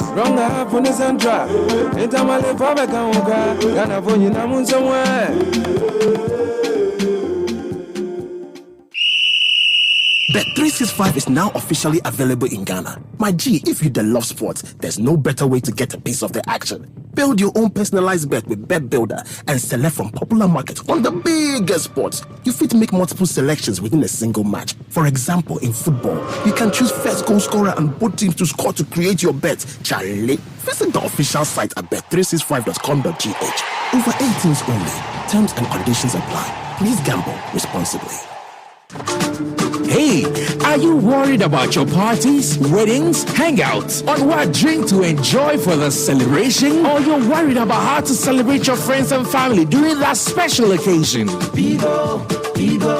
Now that is Bigo! With Bigo, no wahala for the occasion. They made it for everyone to enjoy and have the ideal celebration. Bigo, the soft drinks that comes in 16 and 20 in a pack. Hey, Charlie, that is Bigo. A lot to go around in various packs. It's refreshing and good quality. Now that is Bigo. The taste is Bigo. Another quality product from Twillium Industries Limited. This advert is FDA approved. Bigo.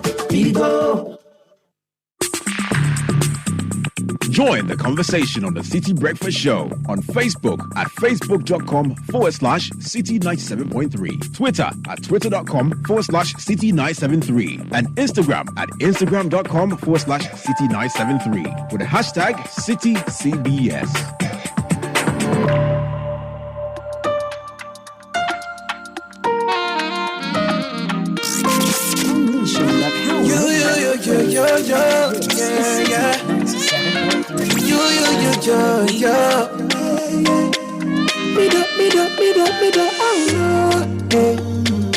Either do me like you take me go shafa.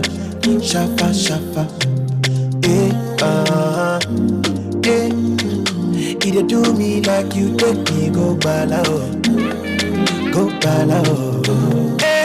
I ain't never seen nobody moving like you. Your body shaped like tomato. I want to dance to your groove. I want make we dance to your groove. But no. 21 minutes to 10, 97.3 City FM.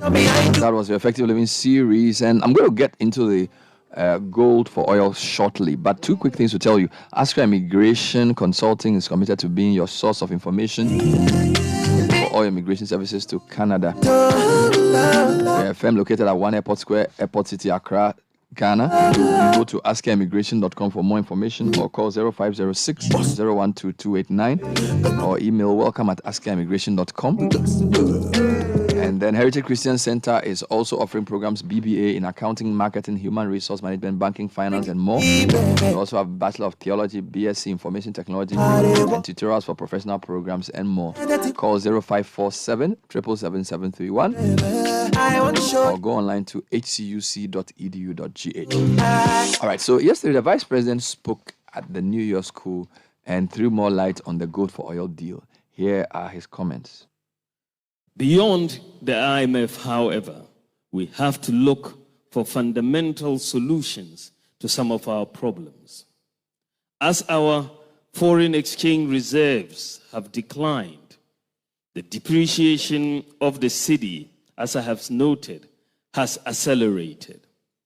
A major source of cedi depreciation has been the demand for foreign exchange to finance the import of oil products. In fact, our import of oil products is around $3 billion annually. Persistent cedi depreciation increases the cost of living with higher prices for fuel, transportation, utilities, food, and so on. Many governments, including ours, are facing a very difficult economic crisis that requires solutions that must come out of the box. How do we stop the depreciation? How do we stop the persistent increases in the prices of fuel and utility? We have been thinking about this long and hard. When you think about it, ladies and gentlemen, the challenge that we face is a limited access to foreign exchange, as our foreign exchange reserves have depleted and the demand has not fallen, but the demand has been relatively steady for that lower foreign exchange reserve. And so the demand exceeds the supply, and then you have depreciation. So the thinking that we said, okay, how do we get in more foreign exchange reserves for the country to be able to stem this gap between the demand and the supply? One of the things that occurred to us, and to me, was why aren't we able to accumulate reserves in terms of gold? We have focused on accumulating reserves over the years in terms of US dollars and other currencies. But gold is a foreign exchange reserve. And the unique feature of gold is that we are endowed with gold. We produce gold in Ghana, which means you don't have to export gold to earn that foreign exchange. You have to export cocoa, you have to export timber and other goods, foods and so on, to earn the foreign exchange. With gold, immediately you dig it up, it is foreign exchange. So you are essentially digging up foreign exchange. So I said, let me check how much gold we have accumulated in Ghana thus far. And when you look at the data between independence and 2021, we had accumulated just 8 tons of gold. 8 tons. We are one of the largest gold-producing countries in the world. But we had accumulated 8 tons. When I looked at the United States, they have over 8,000 tons. The IMF, many other countries in Europe are dealing with gold reserves of over 2,000 tons. And we have 8 tons of gold. We proceeded to say the Bank of Ghana, we suggested to the central bank to begin a gold purchase program, systematically to build up our reserves in gold. And the gold program started last year, and it is proceeding quite well. But to address this fundamental challenge that we all face of the persistent depreciation and its impact on fuel, in utility prices, food, and so on, government has opted to implement a policy of using our gold to buy oil products. That is something new, and it is the barter of sustainably mined gold for oil. And this is one of the most important economic policy changes in Ghana since independence. If we implement it as we have envisioned, it will fundamentally change our balance of payments and significantly reduce the persistent depreciation of our currency with its associated increases in fuel, electricity, water, transport, and food prices. Why would it stop these persistent increases in fuel, water, and food prices? It is very simple. This is because the exchange rate, whether you are looking at the spot exchange rate or the forward exchange rate, will no longer directly enter the formula for the determination of fuel or utility prices once we implement this, because the purchases of fuel and for transport and utility is going to be in cedis. It's not going to be in dollars.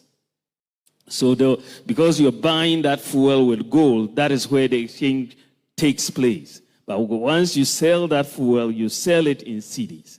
And then the Bank of Ghana uses those cedis to buy more gold and buy the oil, you sell it, and then it goes around in that way. But essentially, you are taking the exchange rate out of the equation. Today, our fuel prices are being priced at an exchange rate, a forward exchange rate of 19 cedis to the US dollar. Today, what we are paying at the pump is being priced at 19 cedis to the US dollar. So you can imagine when you price without the exchange rate in the formula, which is what is going to happen. We've already done some simulations. Then you will see that the prices of fuel will come down. And similarly, for PURC, if the exchange rate doesn't enter the equation, which it shouldn't because the transactions will be in cities, similarly, then electricity tariffs will also have to come down. Because what you are now going to see, because one of the biggest, when you look at what drives fuel price increases, what drives electricity price increases, and therefore the cost of doing business, it's fundamentally the exchange rate. Major driver of these price increases. So if you are able to have a handle on the exchange rate movement, you are able to lower the depreciation of the currency at the same time as you lower this. And you are going to lower the depreciation of the currency because instead of the oil importers, especially the BDCs, going to the Bank of Ghana's window every few weeks to ask for foreign exchange to import oil, that one goes away. So we are saving $3 billion annually from the lack of demand from the Bank of Ghana for the foreign exchange. So that reduces the pressure on the cedi immediately. And therefore you will see much slower depreciation of the currency. Unfortunately, ladies and gentlemen, since we announced this, I put this out on my Facebook, there's been a lot of discussion with the BBC, Reuters, Bloomberg, and some misinterpretation. This has been misinterpreted as Ghana being against the use of US dollars in international transactions. This really is not the case. We are not on any mission against the use of US dollars in international transactions. Far from it.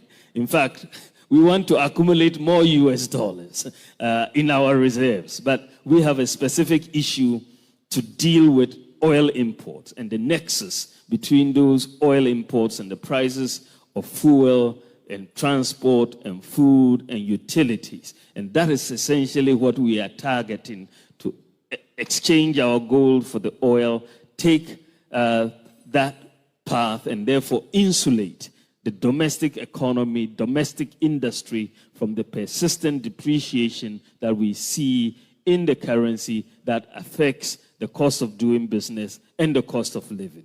So that is hopefully cleared. Charlie. So that was the Vice President of the New Year School speaking on this oil for gold. So I think the key point there is that the futures exchange rate that they use is so high, the 19. So he feels that the gold for oil will remove the exchange rate from the equation. Well, there have been a lot of different views about this. Let's hear Nana Moise, he's the Executive Director of the IES. He spoke on Eyewitness News yesterday, expressing some misgivings and giving his views on the gold for oil deal. As to whether this can resolve the current issues we have in the downstream petroleum market, the IES cannot say for certainty. What we know is that we've seen in many other countries where oil has been used as a butter for other products, but we've not seen one that been done with gold. In Iran, 1995, Iran ran a program, oil for food program. Nigeria is currently running crude oil for finished product program. Although all these two examples are fraught with wastage and corruption, we are yet to see how Ghana's program will pan out, because we believe that the devil is in the detail. We are not privy to the whole arrangement. We are not privy to the contract.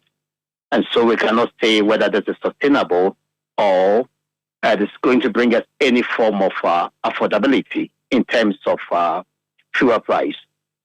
The argument is made by critics that there is nothing like cheap oil, and that if we get cheap oil, it will ultimately affect us. Is that the case? Of course, fuel is a commodity, and oil is also a commodity that's traded internationally on a transparent platform. And so everybody, every player in that space knows the factors and dynamics that induce the price direction. I read in the Ghanaian Daily Graphic that the 41,000 metric ton of diesel that has arrived is costing about $40 million. When you strike, you'll find that it's going for $976 per metric ton. Last Friday, the price of diesel on international markets was going for $900 per metric ton. And so just going by that, you can tell that we are bringing in this product at a premium, not at a discount. And so we've not seen any clear indication that we're getting this from a supplier at a discount. And currently, what the BDC are also bringing, the discount rate, the premium rate they are bringing in the product hovers between $100 and $120 per metric ton. Supposing government gets its premium far lesser than what the BDCs are bringing. Let's say they have a savings of $50 per metric ton. How does it translate into savings for the consumer at the pump? On just a back of the envelope calculation, you'll find that it's not going to be more than 26 pesos per liter. That's what we have identified.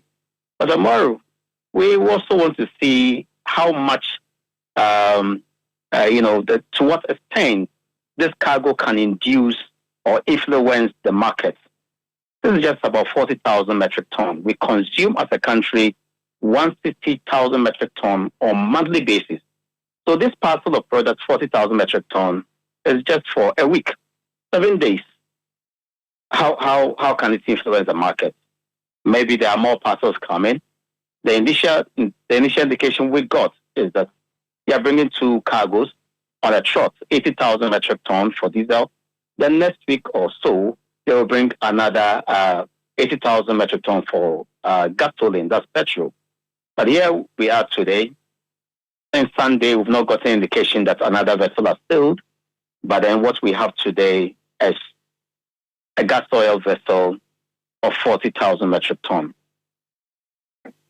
All right. Now, the government has given indication that this is going to be a weekly affair, which means that we are likely to see another docking of some 40,000 or even more, maybe in the coming week. While we work at that, this idea is primarily intended to help with the cedi's depreciation against the dollar. However, we also expect to see some improvement at the pumps. The government is using BOST, a state institution, with Go Energy, which is, I don't know whether to describe it as a state institution or a private institution or an institution that the state has interest in, which would then supply to GOIL and other OMCs if they so wish. The idea is that it would drive the cost of fuel at the pumps so that if BOST brings in cheap fuel and gives it to Go Energy gives it to GOIL, other OMCs would then be forced to also reduce DS or come and buy from BOST or maybe Go Energy. Do you think that is a way that would possibly be used to reduce the price of fuel at the pumps? Because ultimately, that's what we want. Well, Omar, so we'll wait to see.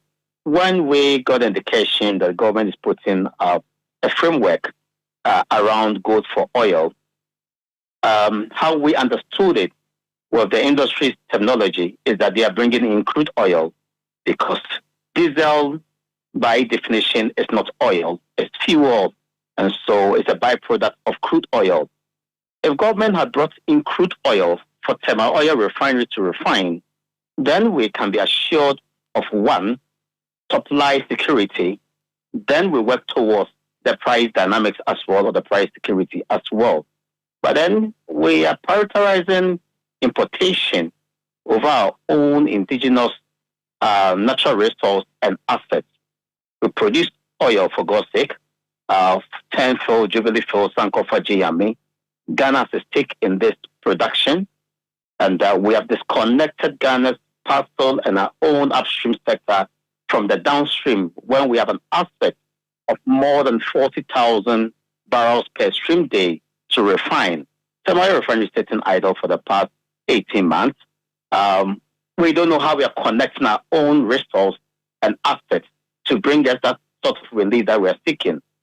And we are waiting to patronize somebody's crude oil and finished product. I think that is quite unfortunate.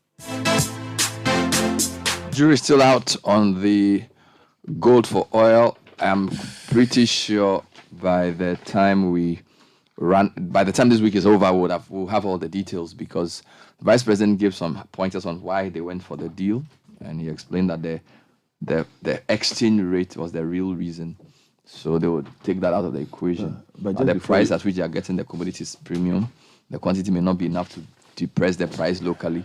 But maybe the pressure on the city will go down, because if you have 40,000 barrels and you need 150,000, at least part of because if it's 150,000 barrels of finished product a week, and you get 40,000 coming in through this deal. If the exchange rate is taken out, then that means that part of the overall price is coming down. We don't know. We'll have to find out. This has to be done probably for a month, over a longer period, for us to see how sustainable it is. So an idea may be great, but it may not be sustainable. So we'll just have to wait and see. That's how I see it. It's a very expensive idea. Yeah, there's a lot of superlatives. Vice President is one of the boldest economic ideas since independence. Where's the paperwork on it? I don't know. So how do you make such a bold declaration? Because the declaration was made on his Facebook page. Well, when you make such a statement, we can wait to see, because for something to be this daring from his own analysis, then it should work. We should see a consistent decline in the price of fuel we pay at the pump. We should see less pressure on the city so that the depreciation is lower, and the program should continue for at least a year. Well, and the interesting part for me is it says they've run the models. They've done the simulation. So who else saw the simulation? I don't know if the finance committee saw it. Maybe the BDCs didn't see it. Maybe who saw the simulation? EMT. Yeah, no, because what you are doing affects a lot of, So if you are running simulations, the stakeholders who should be aware of the simulations and what it means and what we will get. But like you said, let's see how it plays out. I have questions. If the thing is working, we will know. I have plenty of questions. Maybe at a later time. I have plenty of questions about it. So we'll see. But thank you for being on the show. Time for City News at 10. And Caleb Kuda is back in the studio. Welcome again, Caleb. Thank you, Bernard. Good morning. Coming up, tax analyst Francis Tamerboy advocates for 10% tax on all churches in the country to aid in the building of the National Cathedral.